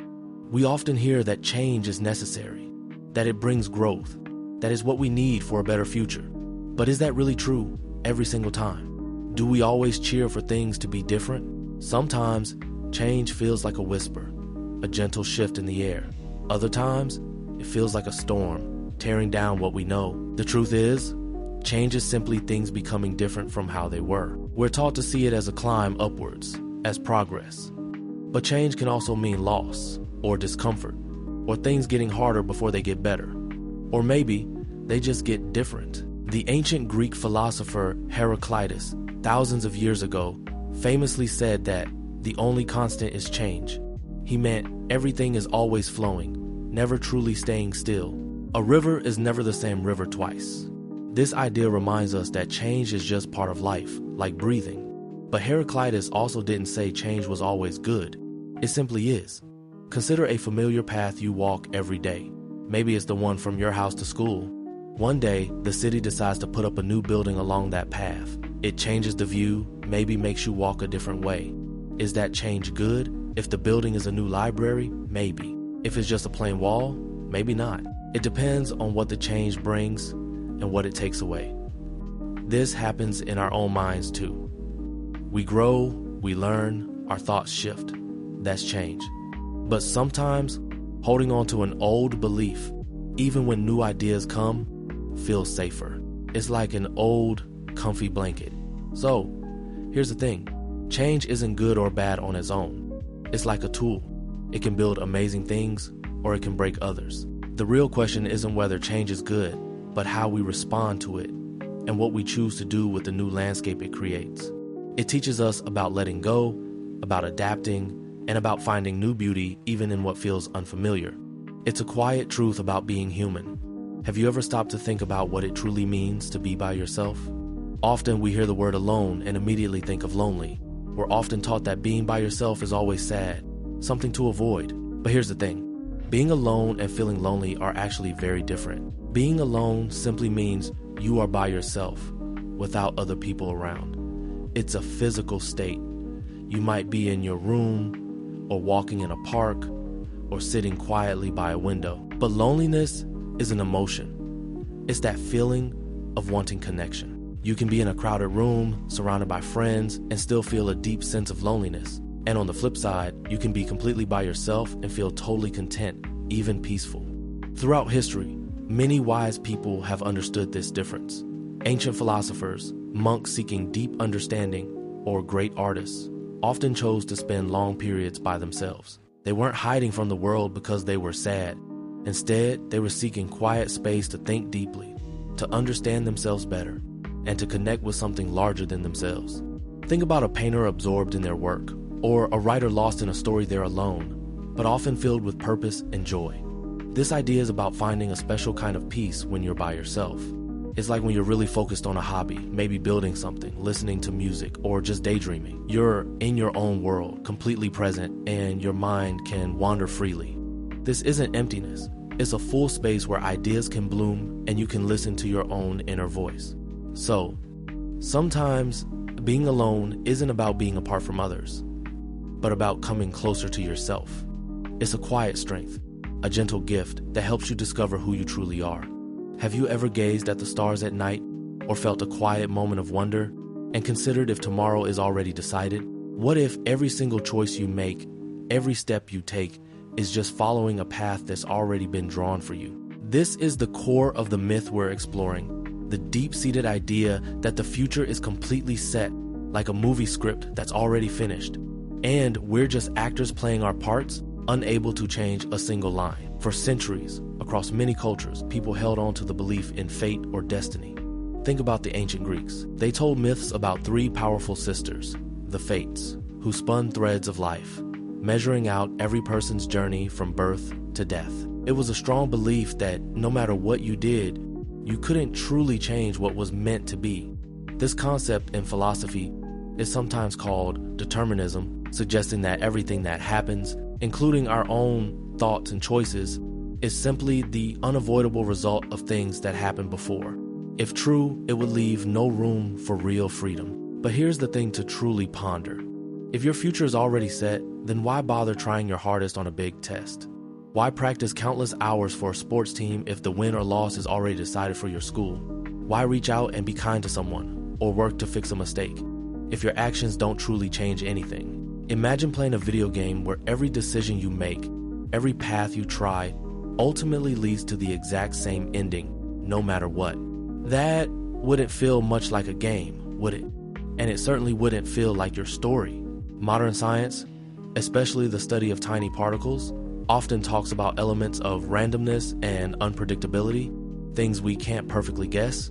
And in our everyday lives, we feel the immense weight and beautiful power of our choices every single day. The quiet, hopeful truth is that the future isn't a fixed painting hanging on a wall already complete. It's more like a vast, empty canvas, waiting. And with every decision, every effort, every new idea you welcome, you are adding new colors and shapes to it. Your choices, both the big, loud ones and the small, quiet ones, are like individual brushstrokes. They genuinely matter. The path ahead isn't patiently waiting for you. It's being created by you right now in this very moment. And that in itself is a truly powerful and freeing thought. Have you ever stopped to wonder if the choices you made yesterday or even years ago are pulling the strings of your life today? Many people wonder about this. Some say our past is like a blueprint for everything that follows. They believe every event, every mistake, every success locks us into a certain path. It's like saying if a river flows one way, it can never truly change its course. This idea that our past completely determines our future is called determinism. For a long time, some ancient Greek thinkers believed in fate. They thought your life was set, but other thinkers wondered if we had some choice. They questioned how much power we truly have to change our minds or our direction. Think about it this way. Imagine you're building with Legos. You use old bricks from a past project. Those bricks are part of what you're making now. But you can also add new bricks or rearrange the old ones. The old bricks don't stop you from building something totally new. Here's the thing, our past certainly shapes us. Our experiences, the people we meet, the lessons we learn, they all become part of who we are. For example, a student who struggled with math in elementary school might carry that feeling of difficulty. But that doesn't mean they'll always be bad at math. With a new teacher, a different way of learning, or just practice, they can absolutely get better. They might even discover they love it. So while our past is a part of us, like roots for a strong tree, it doesn't mean we can't grow in new directions. It doesn't mean we can't choose a different path, learn from what happened, and build something new. Our story isn't finished yet. We are always writing the next chapter, using the past as a guide, not a cage. We have the power to make new choices, to learn, and to become who we want to be, no matter what came before. Have you ever believed that when you make a choice, it's all just your brain doing the work? Like a super smart robot figuring out the best answer with only facts? We often think we're being completely logical, picking the option that makes the most sense on paper. But what if that idea, that pure, cold logic guides us alone, is actually a beautiful, comforting myth? Here's the thing, our decisions, even the ones we feel are super rational, are deeply colored by our feelings, our past experiences, and even tiny hidden biases we might not even notice. For a long time, thinkers from the past, especially during a period called the Enlightenment, truly believed humans were mostly creatures of reason. They imagined we could weigh all pros and cons perfectly, like a balanced scale, finding the smartest path. It was a hopeful vision where emotions were seen as messy distractions. But over time, new ideas about our minds, especially from psychology, showed a different picture. We began to see that our emotions aren't just background noise, they're often right there, shaping the path we choose. Imagine you're picking out a new video game. You might think you're choosing it based on graphics or gameplay reviews, but maybe you're drawn to one because it reminds you of a character from a book you love, or it makes you feel excited in a way the others don't. That feeling, that spark, isn't logical, but it plays a huge part in your choice. It's not just about the game's features, it's about how it connects with your inner world. This doesn't mean we're somehow flawed or bad at making choices. It simply means we are wonderfully, deeply human. Our feelings and unique histories aren't weaknesses. They are a vital part of what makes our decisions truly ours. Understanding this can help us be gentler with ourselves and others, knowing that our hearts often guide our minds in ways we don't always see. It's okay to feel deeply, and it's okay for those feelings to whisper to you, shaping the journey you take. They are a different kind of wisdom, quiet and true. Have you ever wondered if there's a true you hidden deep inside, a kind of secret core that never changes? It's a quiet thought many of us have. We often feel like there's a consistent I that stays the same, no matter what happens around us or how much we grow. This idea that there's a fixed, unchanging self, like a little captain steering the ship of your body and mind, has been around for a very long time. Ancient thinkers and even philosophers centuries ago talked about something called a soul or spirit.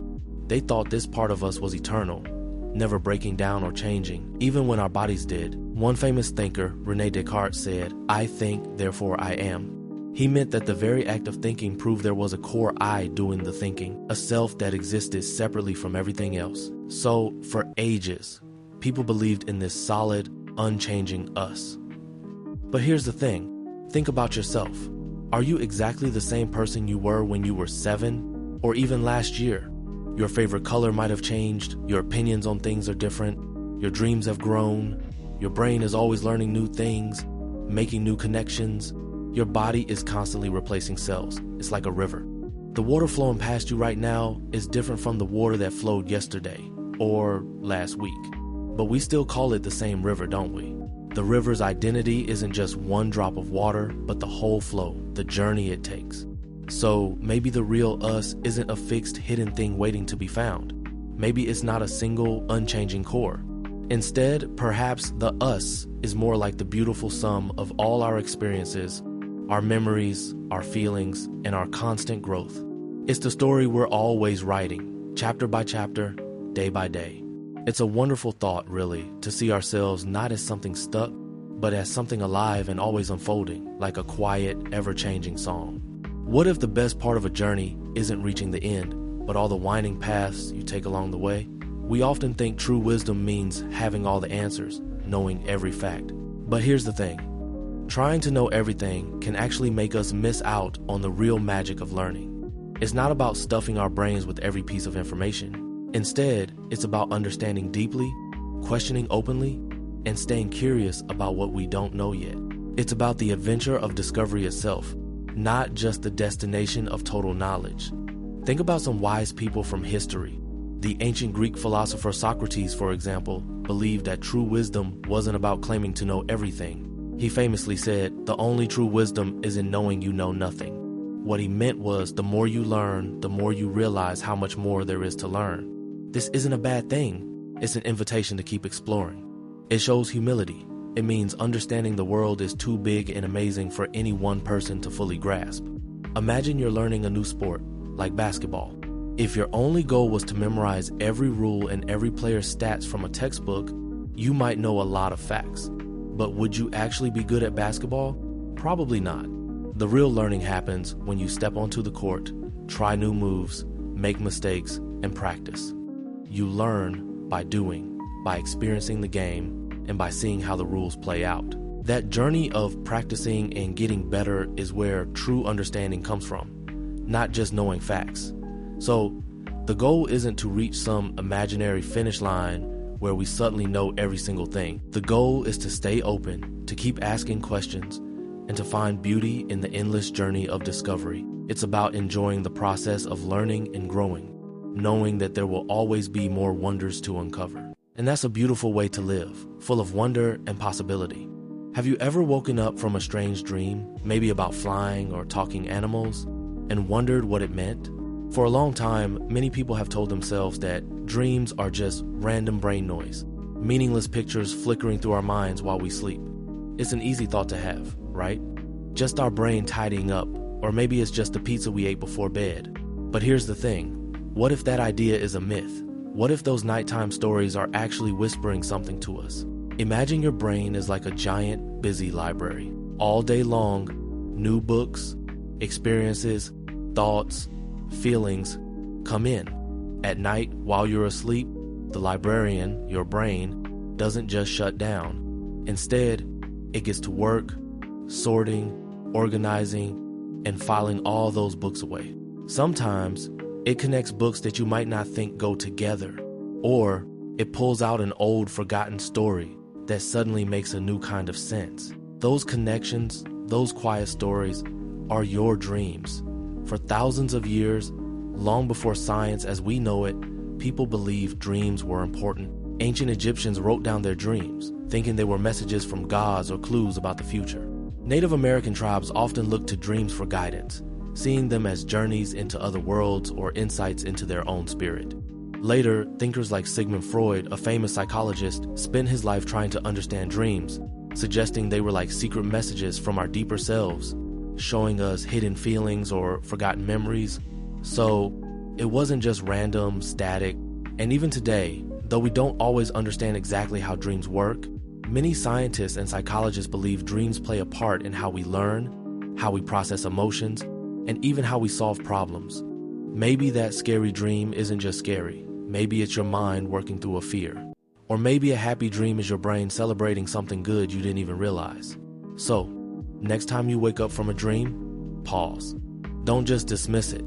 Maybe it's not nothing at all. Maybe it's your own mind quietly speaking. Have you ever watched a pet, maybe a dog whimpering at the vet or a cat purring on your lap, and wondered what's really going on inside their head? Do they feel sad like we do, or happy or afraid? This isn't just a simple question. It's one people have thought about for a very, very long time. For centuries, some thinkers, like a French philosopher named René Descartes, believed that animals were kind of like complex machines. They might react to pain or pleasure, but not actually feel it in the same way humans do. It was a common idea that only humans had true consciousness, a mind that could think and truly experience emotions. So, if a dog barked when you stepped on his paw, it was just a mechanical reaction, not a real feeling of pain or sadness. But over time, and with more science, our understanding changed a lot. We started to see how similar animal brains and nervous systems are to our own, especially in mammals. Scientists found that animals have the same basic brain structures linked to emotions in humans. They release similar chemicals, like endorphins, when they're happy or stressed. Think about how an elephant might mourn its dead. There are many stories of elephants gathering around the bones of a lost family member, touching them gently with their trunks, sometimes for days. This looks a lot like grief, doesn't it? Or consider a bird that builds an elaborate nest, protecting its eggs with fierce determination. That feels like love and a strong desire to protect, similar to how a human parent feels. So, while we can never truly know exactly what it's like to be a cat or a crow, what we observe and what science tells us points to a deep connection. Maybe the way they feel isn't exactly like ours, but is very real for them. It reminds us that we share this planet with creatures who experience joy, pain, fear, and love in their own unique ways. It invites us to look at them not just as animals, but as fellow travelers on this journey of life, full of their own mysterious inner worlds. Isn't it comforting to imagine a world where everything balances out perfectly, where good deeds are always rewarded and bad actions always bring their own punishment? It's a nice thought, like a cosmic scoreboard keeping track of every choice we make. But here's the thing, deep down, we know reality doesn't always work that way, and expecting it to can sometimes leave us feeling confused or upset. This powerful idea, the belief that the world is always fair, has been with humanity for a very long time. Many different cultures across history have woven this idea into their myths and philosophies. Think of the concept of karma in some traditions, or simply the saying, "What goes around comes around." People held onto this belief because it offered comfort. It made the tough parts of life seem understandable, as if there was a hidden plan or a reason for everything that happened, and that justice would always win in the end. But when you look around, you quickly see that this isn't always the case.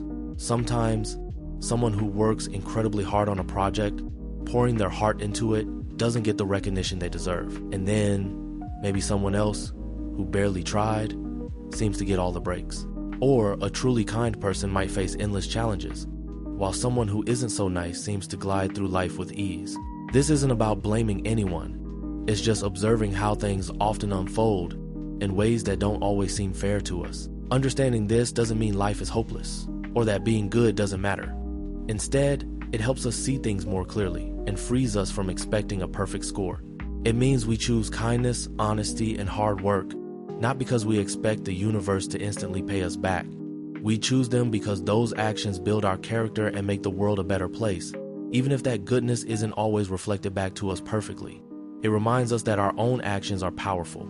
They are choices we make, and those choices define who we are, far more than any score the world might keep. When you hear the word strength, what comes to mind? Maybe a powerful athlete lifting heavy weights, or a superhero with big muscles. We often picture strength as something physical, something you can see. But here's the thing, is that all there is to being strong? What if real strength goes much deeper into places you can't see with your eyes? What if it's about more than just your body? For a long time, thinkers from ancient Greece to today have explored this. Philosophers like Aristotle didn't just talk about strong bodies. They spoke about virtue, which included things like courage and wisdom. To them, being truly strong meant having a strong character and a strong mind. It was about facing fears, making good choices, and standing up for what's right, even when it was hard. So, strength wasn't just what your body could do. It was what your mind and heart could handle.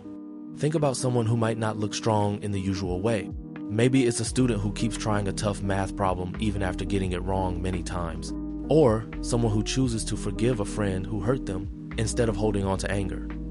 That takes a different kind of power, doesn't it? It's the strength to be patient, to be kind, to keep going when things get difficult. These aren't muscles you train at the gym. These are quiet powers, built through choices, through not giving up, and through understanding yourself. So, when we talk about strength, it's not just about lifting a heavy box. It's also about lifting your spirits when you're sad, or helping others when they're down. It's about the quiet courage to be yourself, or the patience to learn something new. Real strength, perhaps, isn't just what you can hold, but what you can let go of, and is what you can overcome inside yourself. It's a deep power that lives in your spirit, quietly guiding you through life's many challenges. Have you ever felt like you had to figure everything out on your own? Like asking for help somehow meant you weren't strong enough? Here's the thing, that idea that needing help means you're weak is one of those old myths we need to let go of. True strength isn't about being a lone wolf, always doing everything by yourself. It's about knowing yourself, understanding your limits, and having the courage to reach out. Asking for help isn't giving up, it's choosing to grow. It is saying, I'm willing to learn, I'm willing to be vulnerable, and I believe in the power of working together. For a long time, in many stories, and even in real life, heroes were often shown as people who did everything by themselves. Think of ancient warriors or characters in old movies who never asked for directions, right? But that's a very narrow way to look at courage. Philosophers and thinkers over time have come to understand that humans are built for connection. We thrive in communities, supporting each other. Our brains even work better when we share ideas and puzzle things out together. The greatest discoveries, from science to art, rarely come from just one person working alone in a room. They come from people building on each other's thoughts, asking questions, and yes, asking for help when they get stuck. It's a sign of wisdom, not weakness. Imagine you're trying to solve a really tough math problem, the kind that makes your brain feel fuzzy. You stare at it, you try different things, but it's just not clicking. This might work for you. Instead of getting frustrated and giving up, you raise your hand and ask your teacher, or you talk it over with a classmate. That moment, when you admit you're stuck and seek guidance, is powerful. It shows you're committed to understanding, not just to appearing perfect. So, the next time you feel a bit lost or overwhelmed, remember this. Opening your hand to accept help isn't a surrender. It's an act of deep trust and incredible bravery. It's recognizing that we are all part of a bigger puzzle, and sometimes another person holds just the piece we need to see the whole picture. And that's why it matters so much. Have you ever held back tears even when your heart felt like it was breaking or bursting with joy? Maybe someone told you that crying shows you're weak, or that big kids don't cry. It's a common thought, isn't it? This idea whispers to us, telling us to be tough, to keep everything inside, that showing emotion is somehow a sign you're not strong enough. But here's the thing about tears. They're not just about sadness. Crying is a powerful, natural way our bodies react to really strong feelings, whether that's deep sorrow, immense frustration, or even overwhelming happiness and relief. For a long, long time in many cultures, showing strong emotion, especially crying, was seen as something to hide. Think about old stories or even just how people used to talk. It was often believed that true strength meant keeping everything bottled up, that expressing pain or sadness was a sign you weren't tough enough. This idea probably grew from a need for people to seem always in control, especially when life was hard. But science tells a different story. When you cry, your body actually releases stress hormones. It's like a built-in pressure valve, letting out some of the intense feelings that build up inside you. Imagine a steaming pot with a lid on it. Crying is like slowly lifting the lid to let some of that pressure escape. This is why you often feel a little lighter, a little calmer after a good cry. It's not just for sadness either. Ever felt so relieved about something, like getting a good grade on a test you studied hard for, that you felt like crying? Those are tears of relief, of a deep feeling being let go. So, the idea that crying is a weakness, perhaps it's a story we've told ourselves for too long. Instead, consider tears not as a flaw, but as a quiet form of courage. They show that you're brave enough to feel deeply, brave enough to truly experience the world around you. Crying is a natural release, a human exhale. And in that release, there's a profound strength. It's a way your spirit speaks, letting you know it's alive and ready to heal. It's not an end, but often a gentle, powerful step toward feeling whole again. Have you ever heard someone say, "Time heals all wounds"? It's a comforting idea, isn't it? A promise that even the deepest sorrows won't last forever. It means that no matter how much pain or sadness you feel, eventually, with enough passing days and weeks, that hurt will simply fade away. For a long, long time, people have held on to this belief. Ancient Greek thinkers, like the Stoics, talked about how wisdom often comes with age and reflection. They believe that while you can't change what has already happened, time gives you space to change how you react to it. It's like the more time passes, the more you can step back and see things differently, letting go of the raw, immediate pain and accepting what is. They saw time as a teacher, bringing perspective. Think about a deep cut on your arm. At first, it bleeds and really hurts. You need to clean it and cover it. Days go by and it scabs over. Weeks later, the scab falls off and maybe there's a scar. The original open wound is gone, but the scar remains. It's a mark, a memory of what happened. Emotional wounds can be like that. The sharp, immediate pain of losing someone or something important might lessen over time, but the memory, the absence, or the lesson learned often stays with us, like a scar on our heart. So, does time truly erase everything, or does it simply change the nature of our pain? Perhaps time doesn't magically heal wounds by making them vanish as if they never happened. Instead, it offers us a journey, a path forward. It gives us moments to reflect, to understand, and to grow. It allows us to carry our past not as a fresh, bleeding wound, but as a part of who we are, a story etched into our being. Time itself isn't a cure, but a gentle companion on the path to finding peace, helping us learn to live with what was. Have you ever pictured a brilliant scientist, maybe late at night, alone in a lab, suddenly shouting, "Eureka!" Or an artist isolated in a quiet studio, painting a masterpiece all by themselves? We often tell stories like this, about a lone genius who comes up with an amazing idea or invention completely on their own, out of nowhere. It's a powerful picture, this idea that true greatness springs from a single mind working in isolation. But here's the thing, that idea is mostly a myth. The lone genius suggests that incredible breakthroughs happen because of one person's unique brain, separate from everyone else. In reality, almost every great discovery or creation is built on the hard work, ideas, and failures of countless people who came before. Think about Isaac Newton, often seen as a lone genius who figured out gravity. He famously said, "If I have seen further than others, it is by standing upon the shoulders of giants." He meant he built his understanding on the work of astronomers and scientists who lived long before him. It's like when you're doing a group project at school. Even if one person has a really good idea, that idea often gets better when everyone in the group adds their thoughts, challenges it, or helps to make it happen. The final presentation isn't just one person's genius, it's the result of many minds connecting. The same is true for nearly every field, from science to art to music. Bands don't create hit songs because one person is amazing.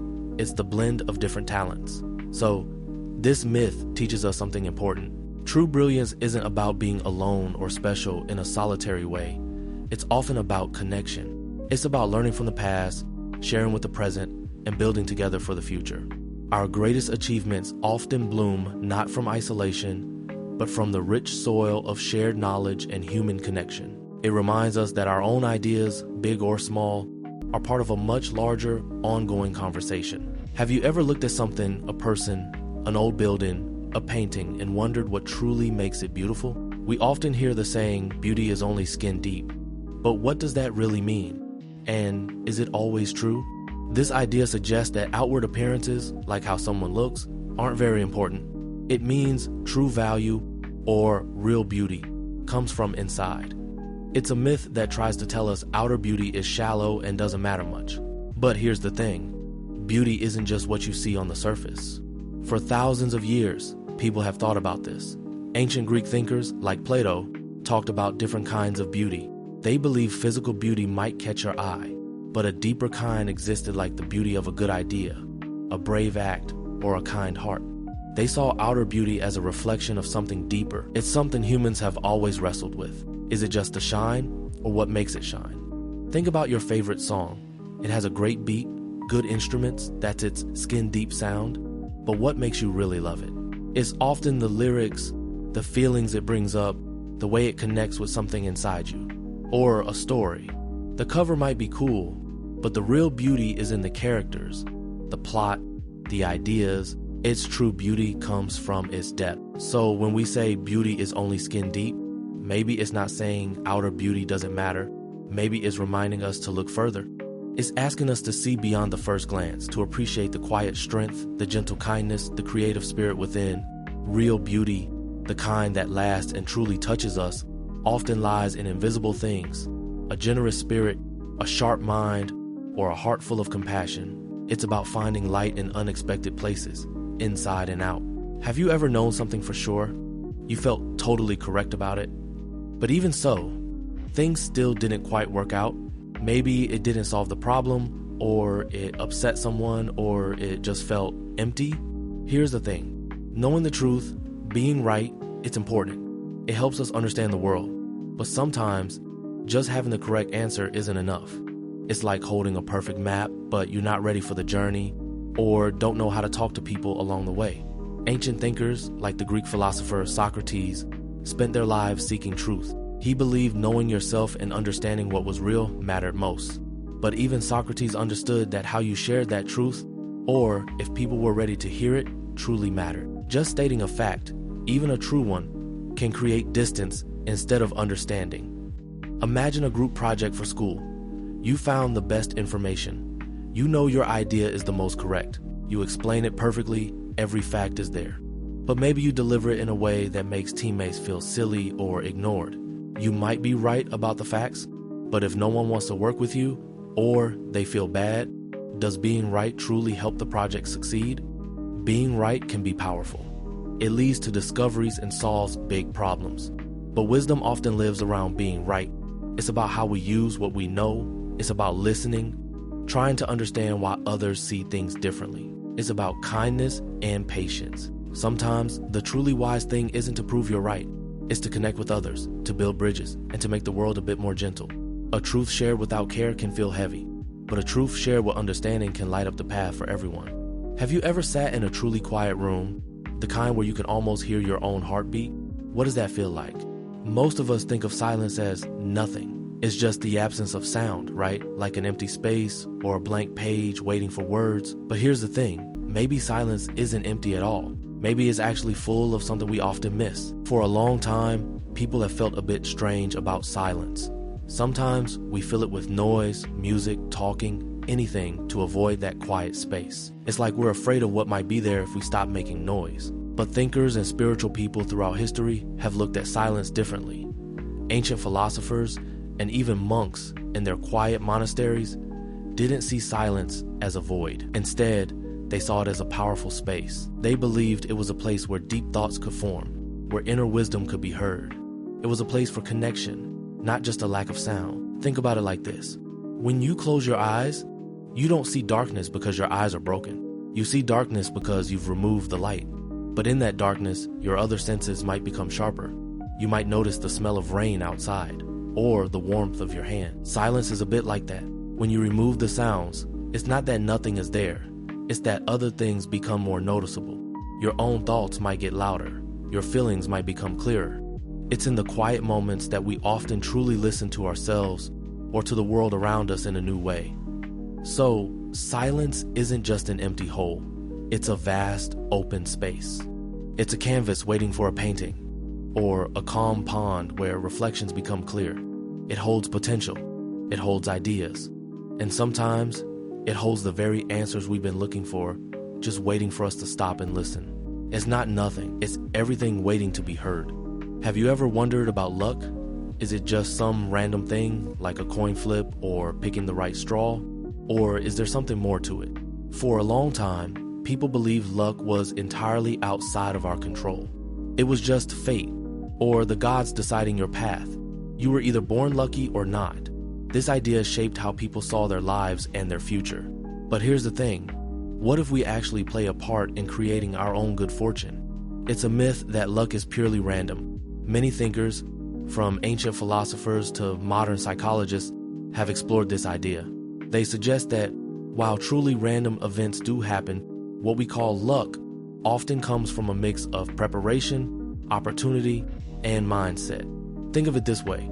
Imagine two students. One rarely studies and just hopes for a good grade on a pop quiz. The other studies regularly, even when there's no test planned.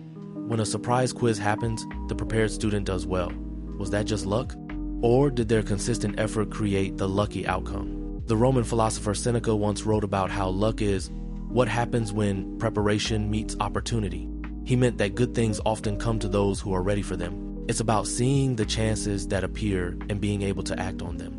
So maybe luck isn't just about wishing on a star. Maybe it's about the quiet work we put in, the way we stay open to new possibilities, and how we choose to respond to what life offers. It's about becoming the kind of person who is ready when a good moment arrives. It's a gentle reminder that our actions, big and small, can truly shape the path we walk.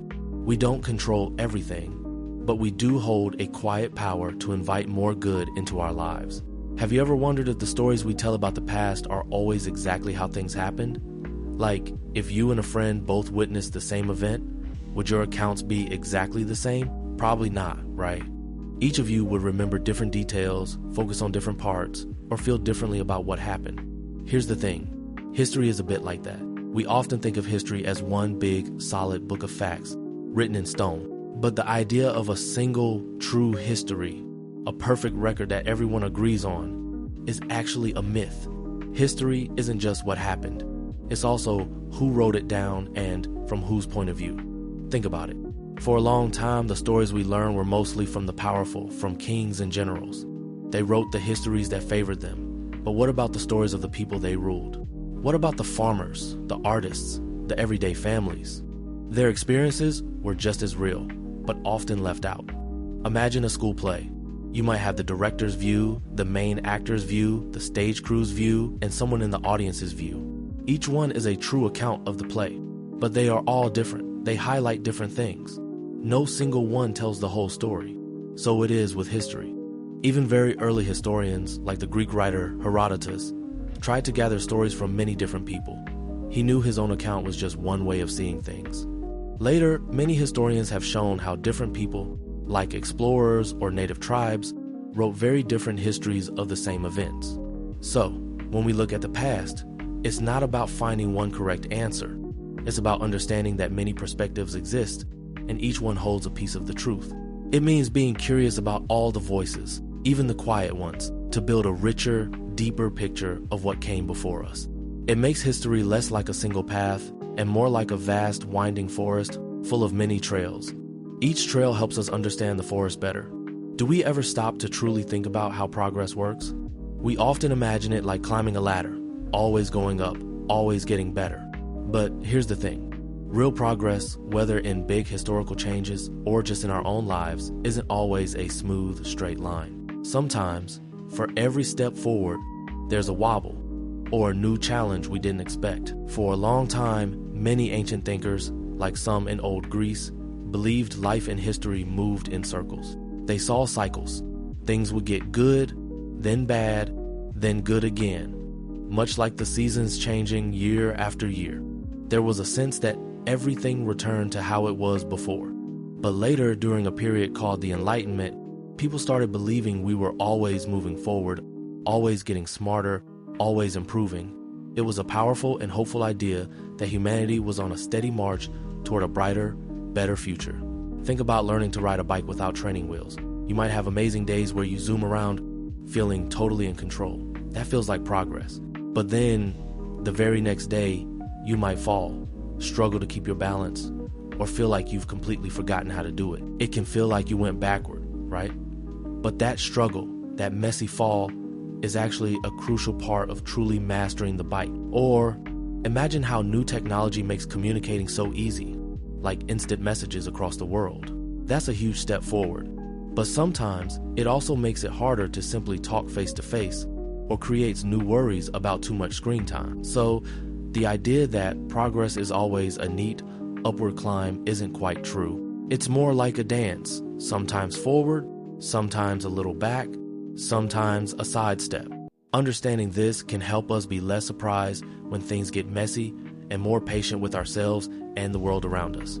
It reminds us that growth isn't always perfectly smooth, but it is still happening, even in the parts that feel a bit like a stumble. Have you ever noticed how moments of awkwardness or feeling stuck often teach us the most? It might seem strange, but what if discomfort isn't something to avoid? What if it actually helps us become who we're meant to be? Here's the thing, our minds love comfort. It's a safe, easy place. But real growth doesn't happen easily. Think of a caterpillar in its cocoon. It seems cozy, but to become a butterfly, it struggles to break free. This struggle makes its wings strong enough to fly. If someone helped it out, its wings wouldn't be ready. Long ago, thinkers like the Stoics in ancient Greece understood this. They believed facing challenges, even choosing them, built strong character. They didn't see feeling bad as truly bad. Instead, it was a chance to practice being brave or patient. They saw life struggles as a gym for the soul. Each problem was a chance to grow stronger inside. Think about learning a new skill, playing guitar for instance, or a tricky skateboard move. At first, your fingers might ache, you might fall a lot. It feels frustrating, even embarrassing. That "I can't do this" feeling is discomfort, but you keep trying. Slowly, your fingers get faster, your balance improves. Discomfort didn't stop you, it guided you, it pushed you to learn and adapt. Without that push, you'd never get better. So maybe discomfort isn't a stop sign, it's a gentle guide. It signals we're pushing our limits, stretching into something new. It's a quiet, sometimes intense teacher. On the other side of that feeling, we often find a stronger, wiser version of ourselves. It's a simple truth. To truly bloom, we must first break open. Have you ever looked at a tiny ant carrying a crumb or a single leaf falling from a tree and wondered why it exists?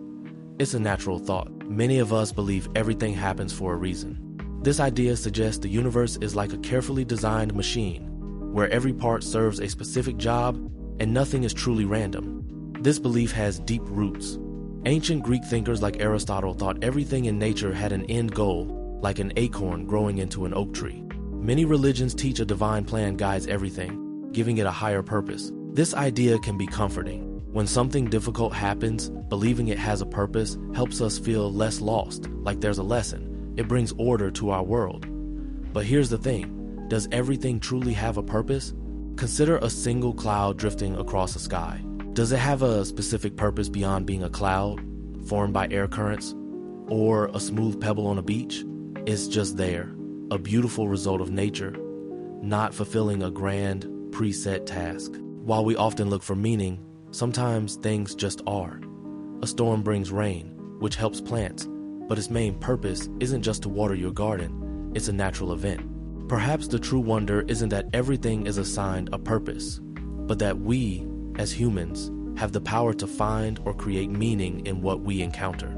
This allows us to see the beauty in things just existing, and to understand that our own purpose might be something we discover or decide for ourselves, rather than something already planned out. Have you ever stopped to think about your name?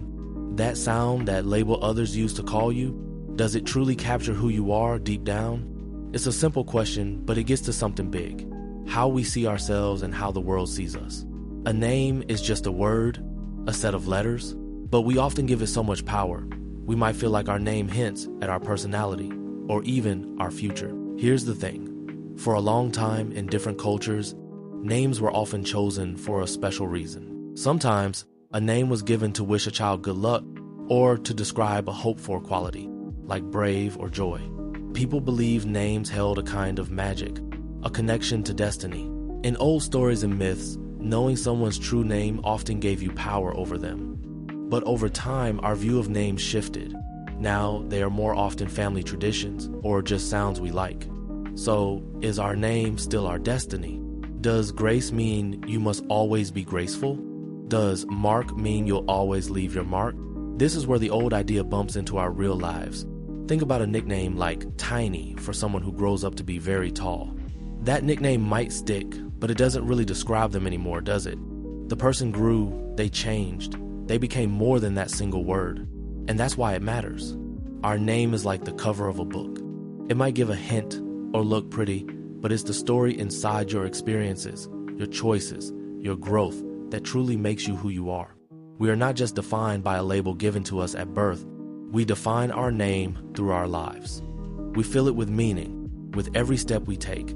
Our identity is always growing, always shifting, much bigger than any single word can contain.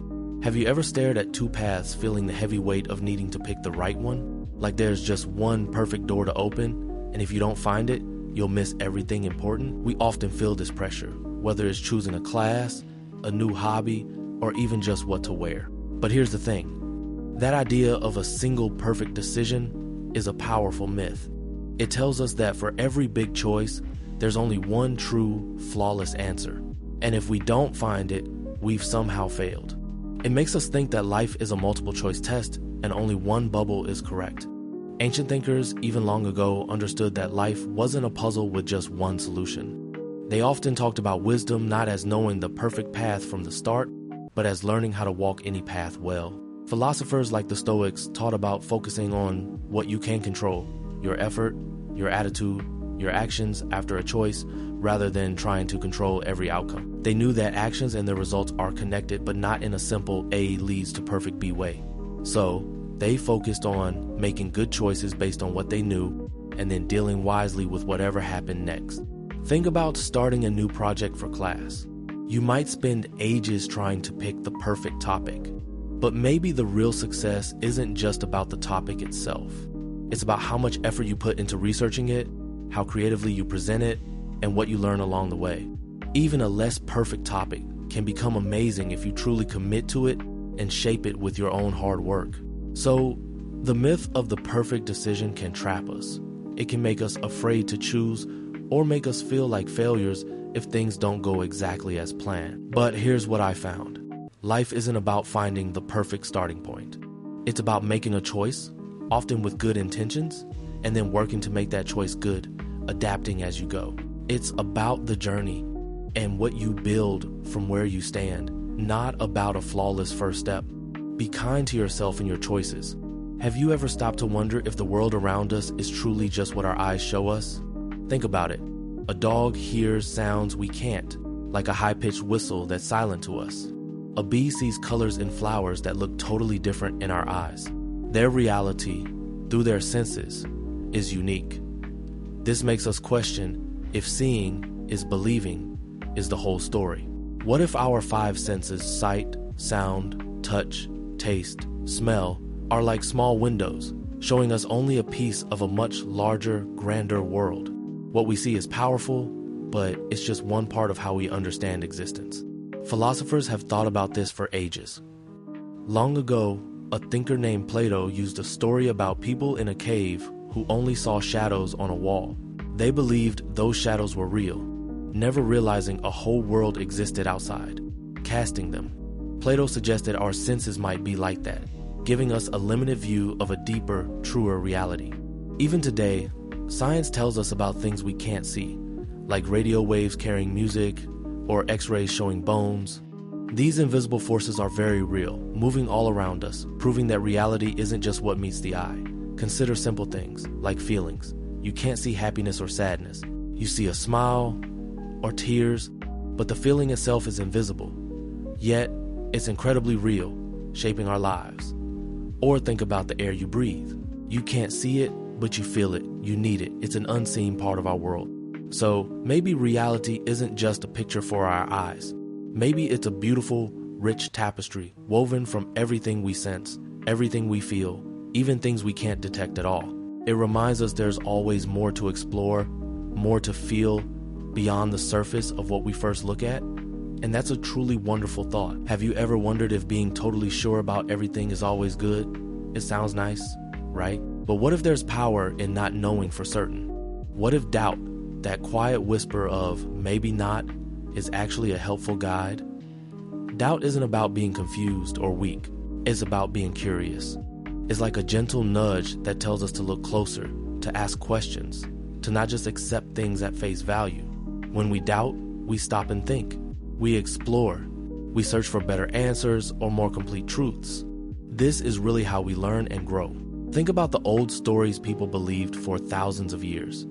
For a long time, most everyone thought the earth was flat. They were also pretty sure the sun revolved around the earth. But then, some brave people started to doubt these widely held truths. They looked at the stars, did experiments, made observations. People like Nicolaus Copernicus, a smart astronomer from long ago, started to question what everyone else simply believed. His doubts, and the doubts of others who came after him, eventually led to a huge discovery. The Earth actually orbits the sun. It was a big change in how people understood the universe. This didn't happen because people were totally certain. It happened because they allowed themselves to wonder and question. So, here's the thing. Doubts can be like a compass. They point us away from easy answers and toward real understanding. They keep our minds open, helping us to see new possibilities. Embracing a little doubt means we're always ready to learn something new, to find a clearer path, and to build a more honest view of the world around us. It's a quiet strength, helping us move from old myths to deeper truths. Have you ever felt like what you do isn't important unless it's a huge, noticeable achievement? Maybe you feel like your small kindnesses, your quiet efforts, or even your tiny mistakes don't really count in the grand scheme of things. This is a common way of thinking, a myth, really. The idea that only big, loud, or famous things truly make a difference in the world. Here's the thing. This myth whispers that only the grand events, the major inventions, or the record-breaking achievements are what shape reality. We often see headlines about big heroes or massive changes, and it's easy to believe those are the only things that matter. For a long time, people focus history on kings, conquerors, or famous scientists, seeing them as the sole drivers of progress. It was like believing only the mountains mattered, not the countless grains of sand that formed them.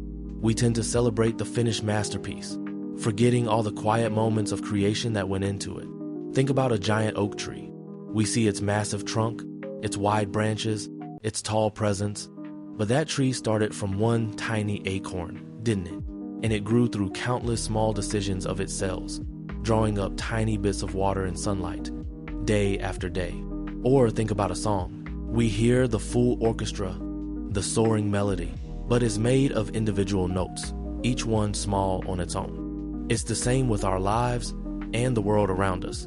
A kind word might seem small, but it can brighten someone's whole day. A small decision to try again can lead to huge growth over time. Even in science, big discoveries often begin with tiny observations or a single quiet experiment.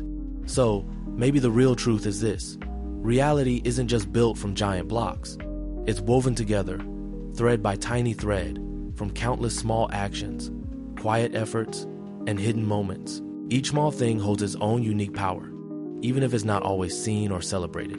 And when we start to value those little things in ourselves and others in the world, we begin to see the true richness and beauty of everything around us. Have you ever stopped to wonder if the world you experience every day, the colors you see, the sounds you hear, the things you can touch is actually all there is? It's a simple question, but it leads us somewhere deep. We tend to trust our senses completely. They are our main way of knowing what's real. But what if they only show us a small slice of reality? What if there's so much more happening all around us that we just can't detect? This idea isn't new. For thousands of years, wise people and philosophers have thought about this. Ancient thinkers, like a philosopher named Plato, imagined our world might be like shadows on a cave wall. In his story, people are chained up, only able to see shadows cast by a fire behind them. They think these shadows are reality, never knowing there's a whole world of real objects causing those shadows outside the cave. It's a way of saying our perception, what we can see and feel, might be limited. Like we're only seeing the shadows, not the full truth. Think about a dog. Your dog can hear sounds at pitches far higher than anything your human ears can pick up. You might be standing right next to a special dog whistle and your dog will respond excitedly, but you'll hear nothing at all. Or think about smell. A dog can track a scent for miles that to us is completely gone. Their reality shaped by their senses is different from ours. They pick up information we simply miss. Our eyes only see a tiny part of the light spectrum. There are infrared rays, X-rays, radio waves all around us, but invisible to us. So maybe the world is far richer and stranger than our everyday senses tell us. It's not about mistrusting what we see or hear, but about being open to the idea that there's so much more to discover, things just beyond our current reach. It makes the universe feel even more mysterious and wonderful, doesn't it? Have you ever been told not to feel angry? Or maybe someone said it's wrong to be sad? It feels like some emotions are just bad, doesn't it? We often try to push away negative feelings. But here's the thing. No emotion is truly bad. They are all messengers telling us something important. Think of emotions like signals on a car's dashboard. A check engine light isn't bad. It's telling you something needs attention. Sadness might tell you something you care about is gone. Anger could signal a boundary was crossed or something feels unfair. Fear warns you of danger. These feelings don't make you bad, they just show you're human. For a long time, some old ideas, especially in the West, saw strong feelings as wild things to control. Ancient Stoic thinkers tried to stay calm, not letting emotions rule them. Still, even they knew emotions were natural. In Eastern philosophies like Buddhism, emotions are just temporary states. Not good or bad, but something to observe. They are part of life's journey. So, when a strong emotion comes up, instead of calling it bad, try listening. What is it telling you? Maybe you're sad because you miss someone, showing how much you love them, or frustrated on a problem. That signals you need a new approach, or to ask for help. These feelings aren't here to hurt, they are here to guide. Every feeling, even uncomfortable ones, holds wisdom. They are like waves in the ocean of our inner world. They rise and fall. When we let them be, without judging, we learn so much about ourselves. So, the next time a big feeling arrives, greet it with curiosity. It's just trying to help you understand your world. Do you ever get lost in your own thoughts, creating whole worlds inside your head? Maybe you're planning out a perfect day, or picturing a story no one has ever heard. Is that just playing pretend, like when you were little, like it's not really important? Many people might think imagination is just for kids, something you grow out of. But here's the thing, it's much more than simple make-believe. Imagination is your brain's amazing ability to picture things that aren't right in front of you. It lets you create images, sounds, feelings, and even whole scenarios inside your mind. These could be things that happened long ago, things that might happen in the future, or even things that don't exist yet at all. For thousands of years, people have wondered about imagination. Ancient thinkers, like the famous Greek philosopher Plato, felt that imagination wasn't just silly stories. He believed it was a way to reach deeper truths. He thought that our ideas and what we picture in our minds could sometimes be more real in a way than the things we can touch and see.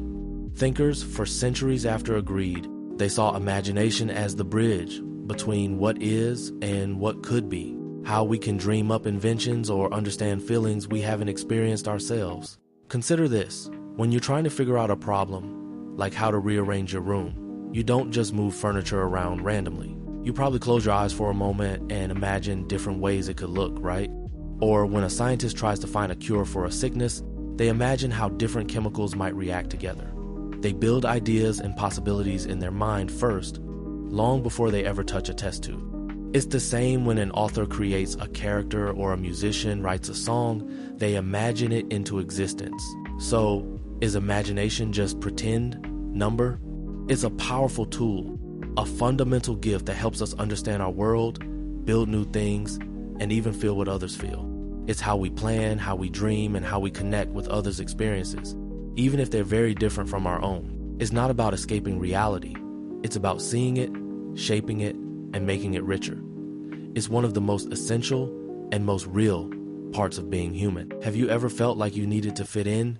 Like being just like everyone else was the best way to be? It's a common feeling, this whisper that tells us to blend in. But what if that whisper is wrong? What if being different isn't a weakness, but a quiet, incredible strength? Here's the thing about being different. It means you see the world through your own eyes. No one else has your exact experiences or thought. When you're different, you bring a fresh angle, a new color to ideas. This isn't about being strange for no reason. It's about truly being yourself, letting your distinct perspective shine. Historically, new ideas often met with suspicion. Think about scientists who said the Earth wasn't the center of the universe. Their ideas were different from what most believed. At first, they were dismissed. But their unique ways of seeing things changed how everyone understood the world. Their difference pushed human thought forward. Consider a school project. If everyone thinks the same, they might get an obvious answer. But if one person thinks differently, asks a surprising question, or suggests an unusual approach, something truly great can happen. That one different idea can spark creativity, leading to a much better, more original outcome. It's like a puzzle where one piece is shaped uniquely, completing the whole picture. So, when you feel that urge to be like everyone else, remember, your uniqueness is a gift. It's the part of you that holds new ideas, new ways of understanding, new paths forward. Your difference isn't just about you.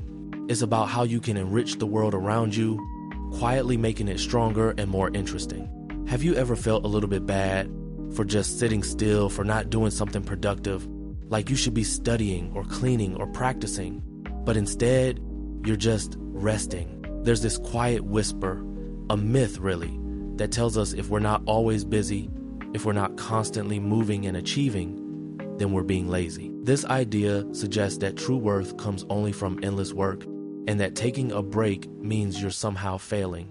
But here's the thing, this isn't a natural truth. For a long time, especially after factories and big businesses became common, society started to value constant work above almost everything else. In some ways, this comes from a historical belief that hard work is a moral good, and any idleness is a moral flaw. So, people pushed themselves, believing that to stop was to fail. But our bodies and minds don't work that way. Think about your phone or a computer. If you use it all day, every day, without ever shutting it down or letting it charge, it slows down or crashes. Your brain and body are like that. Or, consider a top athlete. They train hard, but then they rest. Why? During rest, muscles repair and get stronger. The mind processes strategies. Without rest, they burn out. Your brain needs this time too, to sort information, make sense of things, and heal from stress. So, maybe rest isn't the opposite of hard work. It's part of it. It's not a sign of laziness, but a vital step in becoming stronger, smarter, and more creative. Allowing ourselves to rest is a way of caring for the most important tools we have, our minds and our bodies. It's not about doing nothing, but about preparing to do everything better.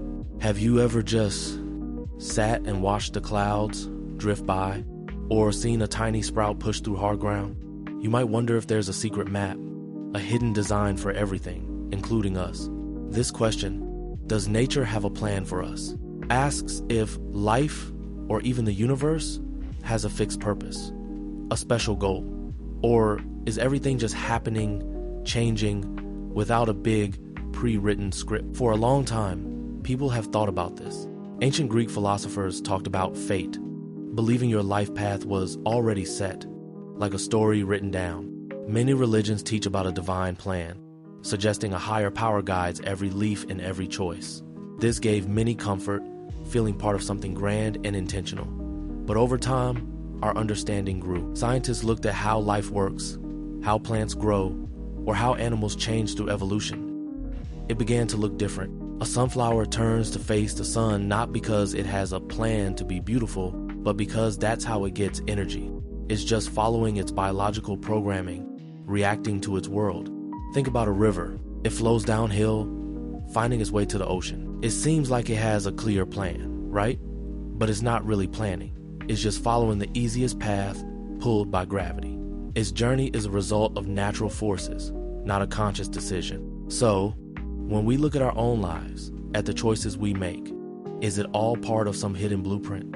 Or are we like the river, simply flowing, making our own path, guided by what feels right, by our instincts and experiences? Maybe the true beauty isn't in finding a pre-written plan, but in realizing we are part of this immense, ever-changing world. Our existence, our growth, and our choices are part of its unfolding story, and that, in itself, is a kind of profound meaning. Have you ever wondered if there's one single truth out there? A truth that's true for everyone, everywhere, forever, no matter what? We often hear people say things like, "That's just the truth," as if it's set in stone, perfect and unmoving. But here's the thing. The idea of an absolute truth, one unchanging reality that everyone must agree on, might be more of a myth than a fact. For centuries, thinkers have wrestled with this idea. Way back in ancient Greece, philosophers like Plato spent their lives asking if we could ever truly know such a perfect truth. They wondered if our senses might trick us, or if our own experiences color what we see as true. And even today, scientists and artists alike consider that what seems real can shift and change, depending on who is looking and how. Think about it like this. Is a certain color, say blue, absolutely beautiful? For one person, it might be their favorite, making them feel calm and happy. For another, it might remind them of something sad. The color itself is just light waves, but its meaning, its truth of being beautiful or sad, isn't absolute. It depends on the person experiencing it, or Think about a memory. Two people can be at the same event, but their memories of it, the truth of what happened, can be quite different. Each person's unique view shapes their truth. So, if there isn't one big, perfect truth that applies to absolutely everything, then what does that mean for us? It means that understanding reality becomes a journey, not a fixed destination. It means we get to be curious about how others see the world. It reminds us to listen closely to different ideas and to hold our own beliefs with kindness. And that's actually a beautiful way to live, full of discovery and connection, always learning, always growing, rather than thinking we already know it all. Have you ever felt something was true deep down in your gut, even before your brain could explain why, or understood someone's sadness just by looking at their eyes without them saying a single word? We often think that knowing means thinking really hard, using our logic, like solving a tough math problem or remembering a bunch of facts for a test. But is that the only way our minds grasp what's real and important in the world? What if some of the deepest knowledge comes from other places inside us? Not just from calculations or facts we can list, but from our feelings, our senses, or even just a quiet understanding that settles in our hearts. For a very long time, especially in Western thought, many smart thinkers believed reason was king. They argued that the only real way to know anything for sure was through careful step-by-step thinking, like a scientist proving a theory. Imagine ancient Greek philosophers trying to figure out the entire universe with pure logic, believing that emotions or experiences might just lead us astray. But throughout history, people from all cultures, like artists, poets, and storytellers, have always understood that knowledge isn't only found in books or formulas. It's in the way a beautiful painting makes you feel a certain emotion, or the deep wisdom passed down through generations in a family story, or just a quiet, profound sense of connection to nature. This isn't about logic, it's about experience. Imagine listening to your absolute favorite song. Do you break down the notes, the rhythm, the lyrics, and think your way into enjoying it in number? You just feel the music. It moves something inside you. It might make you feel happy or peaceful or even a little sad. That's a powerful kind of knowing, isn't it? Knowing joy, knowing beauty, knowing a shared human feeling without needing a step-by-step mental process. You don't have to prove the song is beautiful. You simply know it with your senses and your spirit. So maybe true understanding isn't always about figuring things out with our brains alone. Sometimes it's about simply experiencing the world around us, opening our hearts to what we sense, and letting a deeper truth wash over us. It's knowing with more than just our thoughts. It's knowing with our whole self in a way that feels honest and real.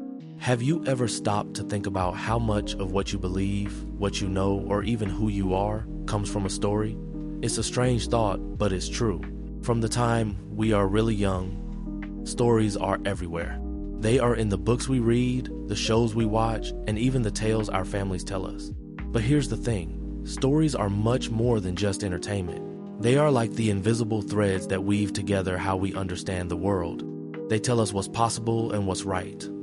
They explain things we can't touch or see, like love or courage, or even why the moon seems to follow you. For thousands of years, humans have used stories to make sense of everything. People long ago didn't have science like we do today, so they told myths to explain thunder or why the sun rises each morning. These stories weren't just fun to listen to. They were like their first guidebooks.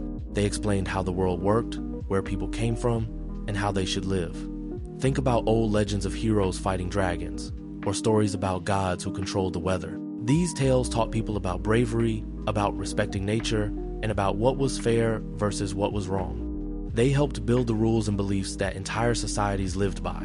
And even today, modern science tells us stories too, like the story of the Big Bang or the story of evolution. These are just our latest ways of explaining the universe around us. So, how does this show up in your daily life? Imagine a popular movie series or a video game with a deep storyline. Kids play it, and suddenly they're not just mimicking the actions. They're picking up ideas that good can win, that teamwork is important, or that even a small person can make a difference. These aren't just parts of the plot. They become part of how those kids see the world and themselves. They learn what to value, and that's why it matters. The stories we hear and the stories we choose to believe become the very ground our reality stands on. They gently guide our choices, shape our dreams, and help us decide what is true for us. We should always think carefully about the stories we're being told and what messages they carry. Because in a very real way, the stories we tell ourselves about the world become the world we truly live in. Have you ever stopped to wonder if true happiness only shows up after you achieve something big? Like, once you get a perfect grade, or win that championship, or finally save enough money for that one thing you really want? It's a common idea, this belief that happiness is a prize waiting for you at the finish line of a goal. This myth tells us that joy is a reward, a thing you earn, something that will just magically appear once you've checked off that big box on your to-do list. But here's the thing. History and philosophy offer a different way to look at it. Thinkers from ancient Greece, like a wise person named Aristotle, didn't quite see happiness as a destination. For them, happiness wasn't something you got once you achieved something. Instead, it was more like how you lived every single day. It was about building good habits, being a good person, and finding meaning in the journey, not just the end result. Modern society often pushes us to chase success, linking happiness directly to big achievements, getting into a certain college, finding a specific job, or owning certain things. But what if that idea is actually a kind of trap? Consider this. Imagine you've been saving up for months to buy a new video game console. You work hard, you wait, and finally, the day comes. You buy it, you take it home, and for a little while you're super excited. You play it non-stop. But after a few weeks, that initial thrill might start to fade.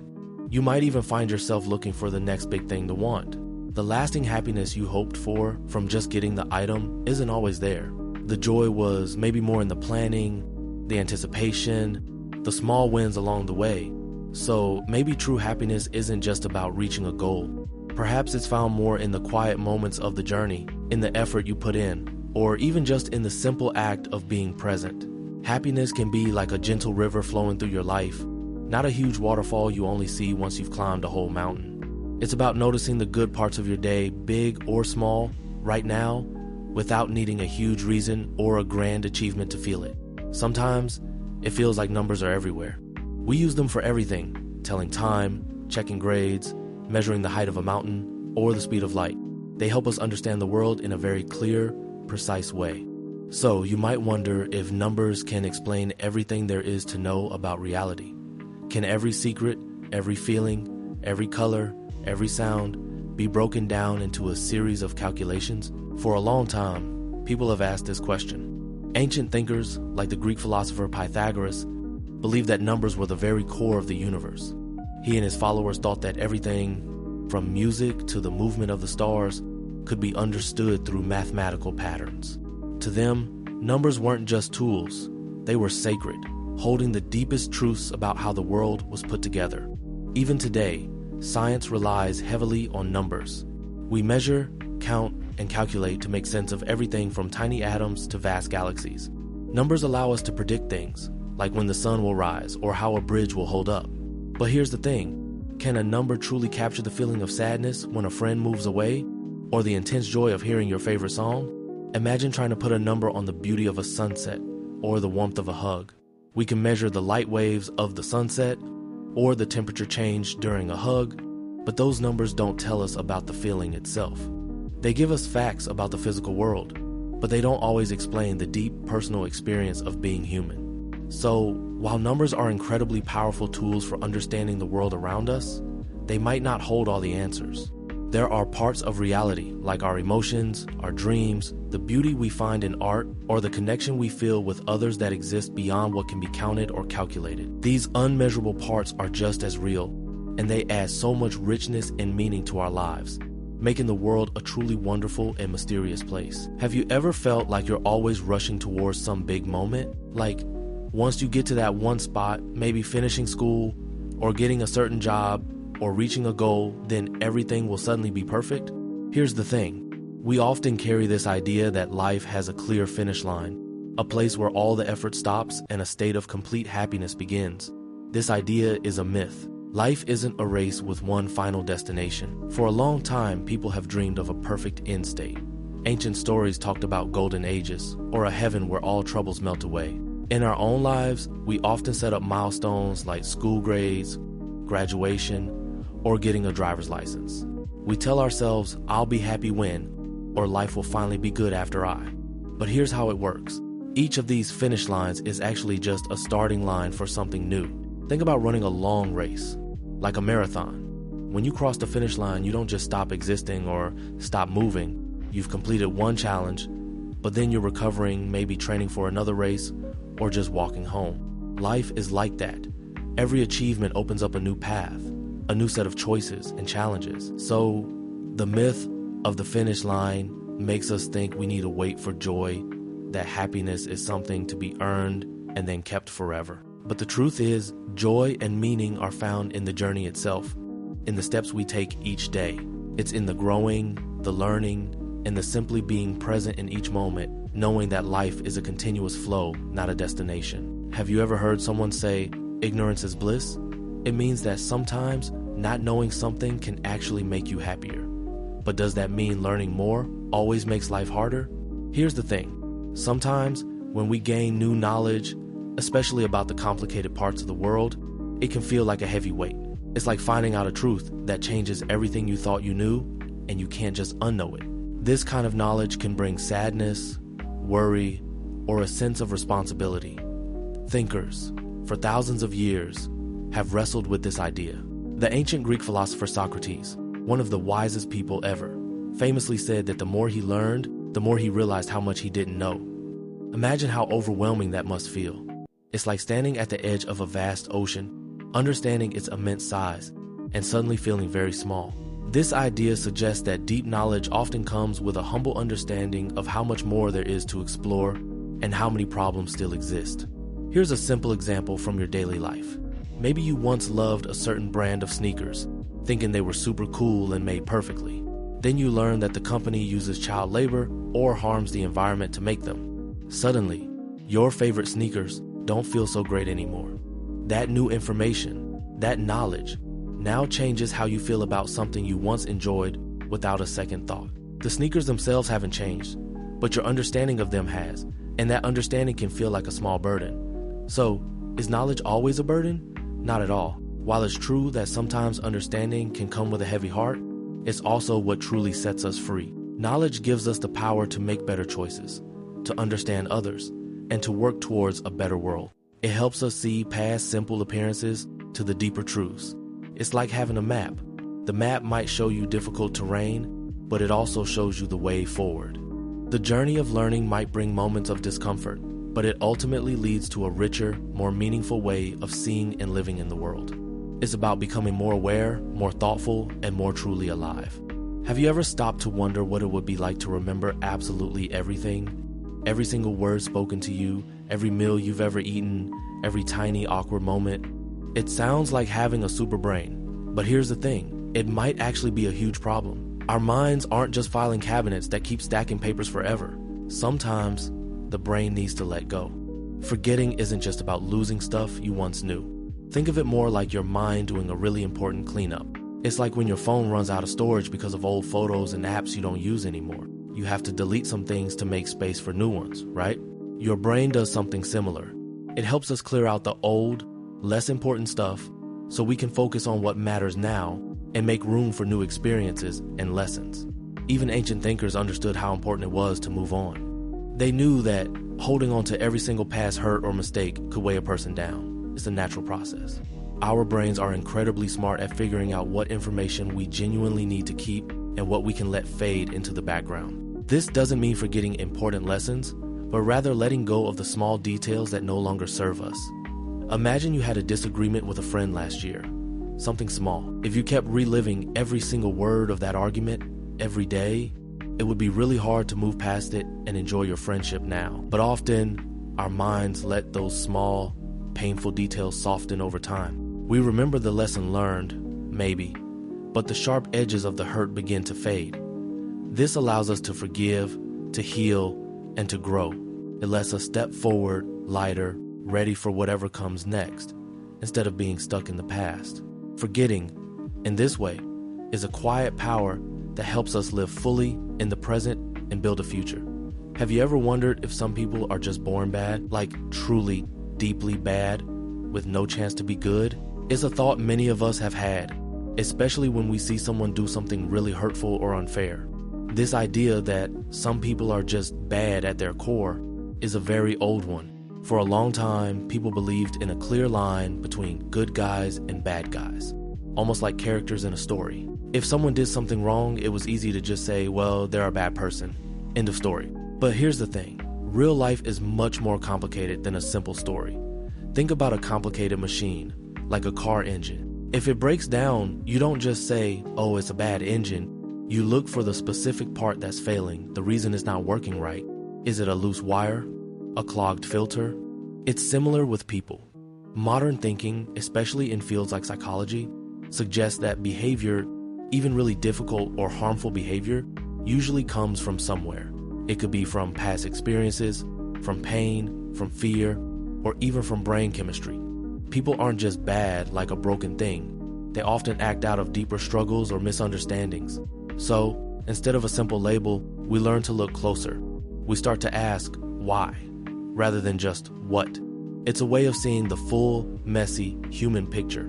This doesn't excuse harmful actions, but it helps us understand the complex world and the complex people in it, reminding us that even in the shadows, there's always more to learn about the light. What if I told you magic isn't just in fairy tales or ancient stories, but is woven into our ordinary lives?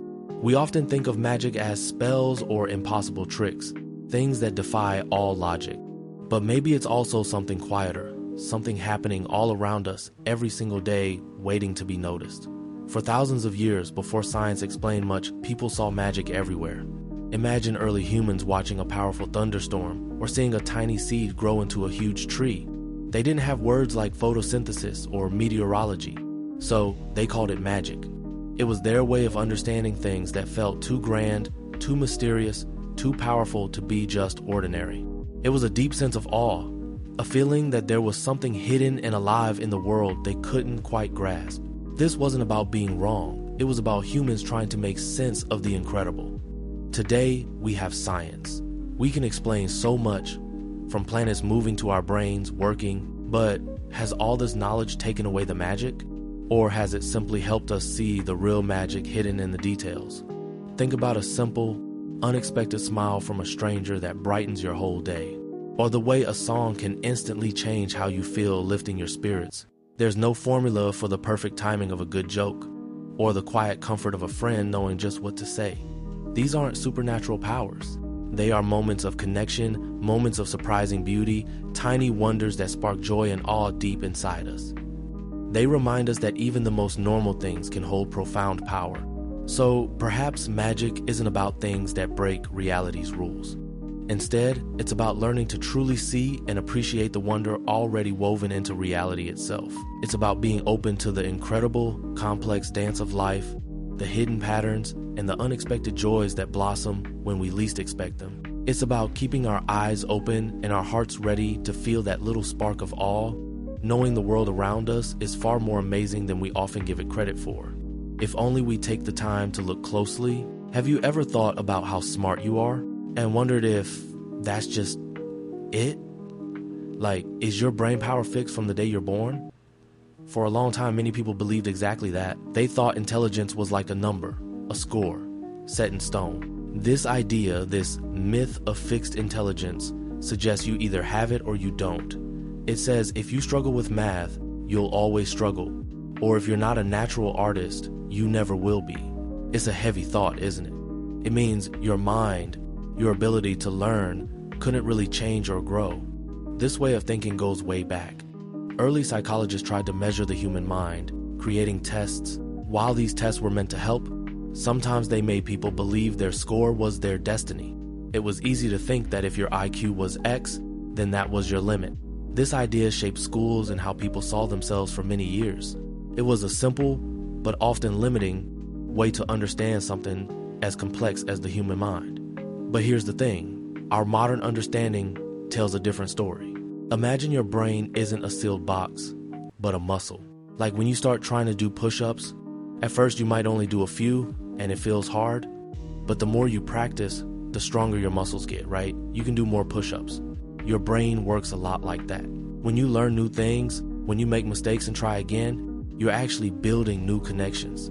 You're making it stronger, more capable. Think about learning a musical instrument or figuring out a tough video game level. You weren't born knowing how, You learned, you practiced, you grew. So, the idea that your intelligence is stuck is just that a myth. It's a thought that discourages some, but holds little truth. The real truth is more beautiful, more full of hope. It means that with effort, with curiosity, and with trying new things, even when they're hard, your mind can expand. Your ability to understand, to solve problems, to create, can always grow. It means your journey of learning is never really over, and every challenge is just an opportunity for your brain to get stronger, not a sign of your limits. Have you ever really stopped to think about time? Not just what time is it right now, but what is time itself? Does it truly exist out there, like a silent, endless river flowing, always moving forward, whether we notice it or not? Or is it something we, as humans, made up entirely, like a helpful tool or a story we tell ourselves to make sense of the world? For thousands of years, people have wrestled with this big question. Early humans saw the sun rise and set, the moon change, and seasons turn. To help them farm and plan, they started counting these changes. They invented calendars and clocks, so, in one way, measuring time feels like something we definitely invented to organize our lives. But then, some smart people, like Isaac Newton, believed time was truly real. He imagined it as a steady, invisible line, always moving forward at the same pace. He thought it was a fixed part of the universe. Later, Albert Einstein showed us time isn't always fixed. It can speed up or slow down depending on how fast you move. That makes time feel incredibly real, like a flexible fabric. Here's the thing. Think about a birthday. We say you're a year older, marking a specific point on our invented calendar. But the feeling of growing, of getting taller, of learning new things, that slow, steady change in your body and mind, is that just our way of counting? Or is it the universe's quiet journey through you? We use a clock to measure the journey, but the journey itself is happening anyway. Maybe, just maybe, time is both. The universe clearly changes. Things happen in a certain order. That part feels truly real, a basic truth of existence. But the way we divide that flow into seconds, minutes, and years, how we tell stories with before and after, that's our beautiful human way of understanding it. It's a mystery that helps us feel connected to the vast, ongoing story. Have you ever wondered why, even when we know it's good, being kind can feel so incredibly hard sometimes? It seems simple enough on the surface, right? Just be nice. But here's the thing. Real kindness isn't just a warm feeling. It's often a difficult choice. It's an action taken even when our feelings are shouting something else. Think about this. Someone cuts in front of you in line. Your first reaction might be frustration or anger. What if a friend says something that hurts? Your urge might be to lash out to hurt them back. Kindness, in those moments, means choosing a different path. It means pausing, taking a breath, and responding with understanding or patience instead of reacting. This struggle isn't new. For thousands of years, ancient thinkers, like Greek philosophers, talked about being a good person. They understood humans aren't always good or evil. We have different parts inside us, one that wants what's best for us, and another for everyone, like our community. Being kind often means letting that second part, the one thinking beyond me, win out. It's about putting someone else's well-being, or the bigger picture, ahead of our own quick comfort or revenge. So, for example, maybe your little sibling broke something important of yours. You're super mad and you want to yell. But choosing kindness means taking a moment. It means remembering they're little or that accidents happen. It means calmly saying, it's okay, we can fix it, even when your heart pounds with frustration. True kindness isn't ignoring tough feelings. It's about feeling them, acknowledging them, then choosing a path that builds up instead of tears down. It's a quiet strength, a practice we get better at, one thoughtful choice after another. It asks us to be bigger than our quick reactions, to stretch our understanding. It means acting with empathy, even when it feels hard. That's why it matters so much. Have you ever heard someone say, deep down, we're all the same? It's a comforting thought, isn't it? This idea suggests that no matter what we look like on the outside or where we come from, our inner worlds, our feelings, our dreams, our worries are basically identical. It's like we're all built with the same exact internal blueprint, just wrapped in different covers. For a long time, people have clung to this idea, hoping it would help us connect. Ancient thinkers, and even some religious teachings, often focused on a shared human spirit or a common spark that unites everyone. The idea was to emphasize our brotherhood, to show that beneath our different costumes, we were all truly alike. And there's a good heart behind that idea, a real wish for peace and understanding. But here's the thing, while we share a deep, fundamental humanity, the myth that we're all exactly the same inside can sometimes miss the beautiful truth of who we are. Think about a field of wildflowers. They all grow from the same earth. They all need sunlight and water, but each flower opens differently. One is a bright red, another a gentle blue. One stands tall, another prefers to sway low. They all belong to the family of flowers, but their unique beauty is precisely in their differences. It's the same with us.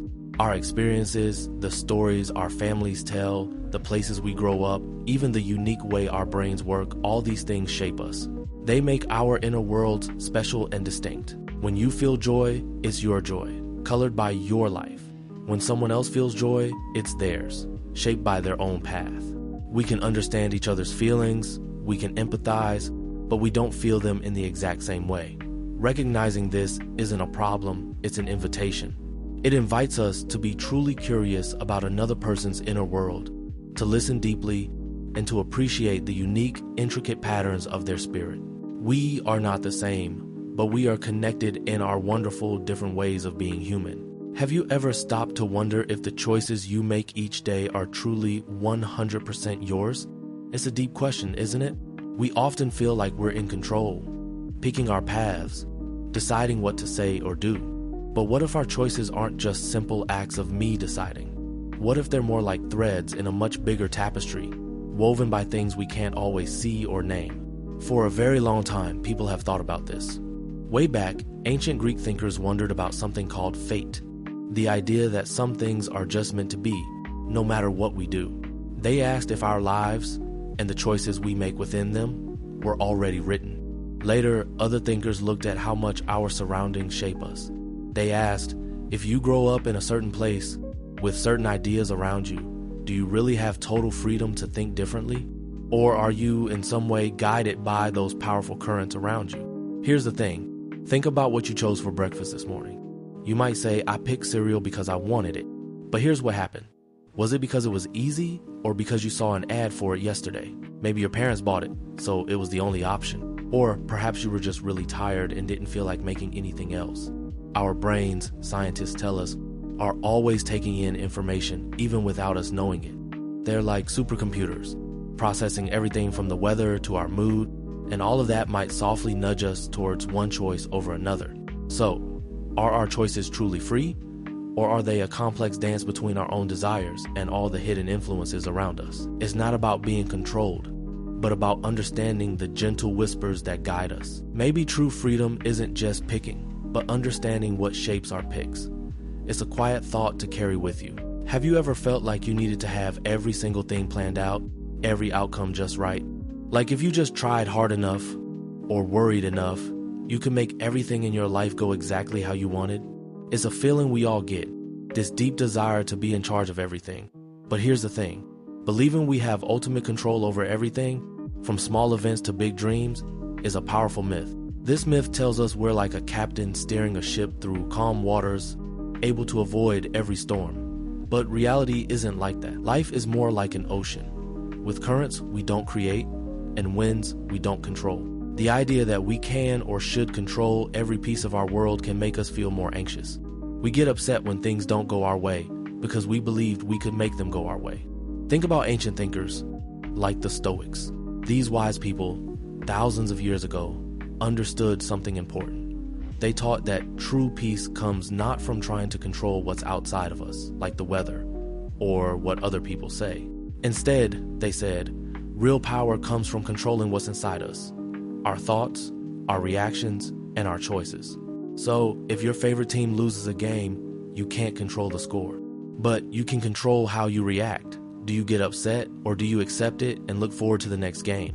When we let go of the myth of ultimate control, it doesn't mean we give up trying. It means we learn where to put our energy. We still work hard. We still plan. We still dream big. But we also find a quiet strength in accepting that some things are beyond our reach. And that's okay. It's in this acceptance that we find a kind of freedom, a deeper peace, because we're no longer fighting against the natural flow of life. We learn to dance with the waves instead of trying to stop them. Have you ever pictured your life as a neat, straight line, like you know exactly where you're going and how you'll get there, step by perfect step? Maybe you think, I'll finish school, go to college, get a certain job, and then everything will just follow along. It's a common idea, this belief that life is a clear, unbroken road, always moving forward without any bumps or sudden turns. But here's the thing, that's often a myth. The truth is, life rarely, if ever, moves in a perfectly straight line. It's more like a winding river. Think about it. A river starts small, high up in the mountains. It might seem to flow in one direction at first, but soon it hits rocks, changes course around hills, and branches off. Sometimes it runs fast, sometimes it slows down. It might even double back on itself before finding a new way forward. Long ago, some people believed deeply in fate or destiny. They thought every single event in your life was already decided, like a story written before you were even born. So, if your life was just a script, it would feel like a straight path from beginning to end. But over time, thinkers and philosophers started to see things differently. They realized that while some things are beyond our control, our choices and the unexpected things that happen truly shape our journey. Life isn't just about following a predetermined script. It's about reacting, adapting, and sometimes even creating new paths when the old one disappears. So, if you're working on a big project for school and suddenly it doesn't go as planned, that's not a failure. That's just a twist in the river. You learn to work around it, find a new idea, or maybe even discover something better. It's okay for things to change. In fact, the most interesting and beautiful parts of life often appear when we embrace the curves and detours. It's in those unexpected bends that we learn the most about ourselves and the world. Have you ever felt completely lost? Like you're walking in circles, not sure where to go next? We often think being lost is a bad thing. It feels confusing, maybe even scary, especially with a clear goal. But here's the thing, sometimes not knowing your way can actually be the very path you need to find something new. It's about letting go of your old map and being open to seeing things differently. Think about explorers from long ago. Christopher Columbus, for instance, set sail hoping to find a new route to Asia. He thought he knew exactly where he was going, but he ended up in a place entirely different, what we now call the Americas. He was lost from his intended path, but that led to discovering a whole new continent. His mistake changed history, showing how getting off course opens new worlds, even in old philosophy. The Greek thinker Socrates famously said, "The only true wisdom is in knowing you know nothing." It's like emptying your mind so it can be filled with fresh ideas. Or imagine trying to draw something perfect for a school project, and it just isn't working out. You get frustrated, but then you decide to just doodle, letting your pen move freely.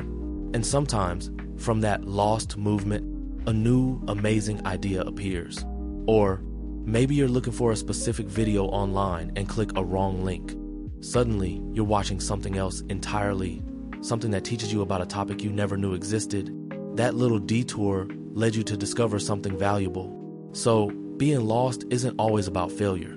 It can be a strange, winding journey that opens doors you didn't even know were there. It teaches you to be brave, to explore, and to trust that sometimes the most unexpected paths lead to the most important discoveries about yourself and the world. Real growth often happens when we step outside what feels safe, when we're not sure of the next step, but keep going anyway. Have you ever looked at the world and thought, this should be easy to understand, right? We often believe that reality is pretty straightforward, like a simple math problem with just one clear answer. We imagine it as a solid, unchanging thing, something we can just pick up and examine. But here's the thing, that idea, that reality is simple, is one of the biggest myths we still carry. Reality isn't a single, flat picture you can easily frame. It's more like a tangled, beautiful tapestry woven with countless shifting threads. It's not just what you see or touch, it's also what you feel, what you remember, and even what you dream. For a long time, many people hoped reality would be neat and orderly. Ancient Greek thinkers, like Plato, tried to find perfect, unchanging forms behind everything we experience. They wanted to discover simple truths that would explain the whole universe. Later, scientists hoped that if they just broke things down, they'd find the simple building blocks of everything. But the deeper we look, the more complex things often get. Think about something as everyday as a cloud passing by. At first glance, it's just a puffy, white shape floating in the sky. Simple, right? But if you look closer, it's made of billions of tiny water droplets, constantly forming, disappearing, pushed by winds, reflecting light in a million ways. It's never exactly the same from one moment to the next. Or consider our own feelings. We might think we're just happy or sad, but often our emotions are a rich, swirling mix of many different things, all tangled up together, not just one simple feeling. This idea that reality is simple crumbles when we truly pay attention. It teaches us a quiet lesson, that it's okay for things to be complicated. It's okay not to have all the answers right away. In fact, there's a real beauty in the messy, layered nature of existence. It invites us to be curious, to keep looking, and to appreciate that the world is far richer and more surprising than we imagined. And that's a wonderful, open way to see things.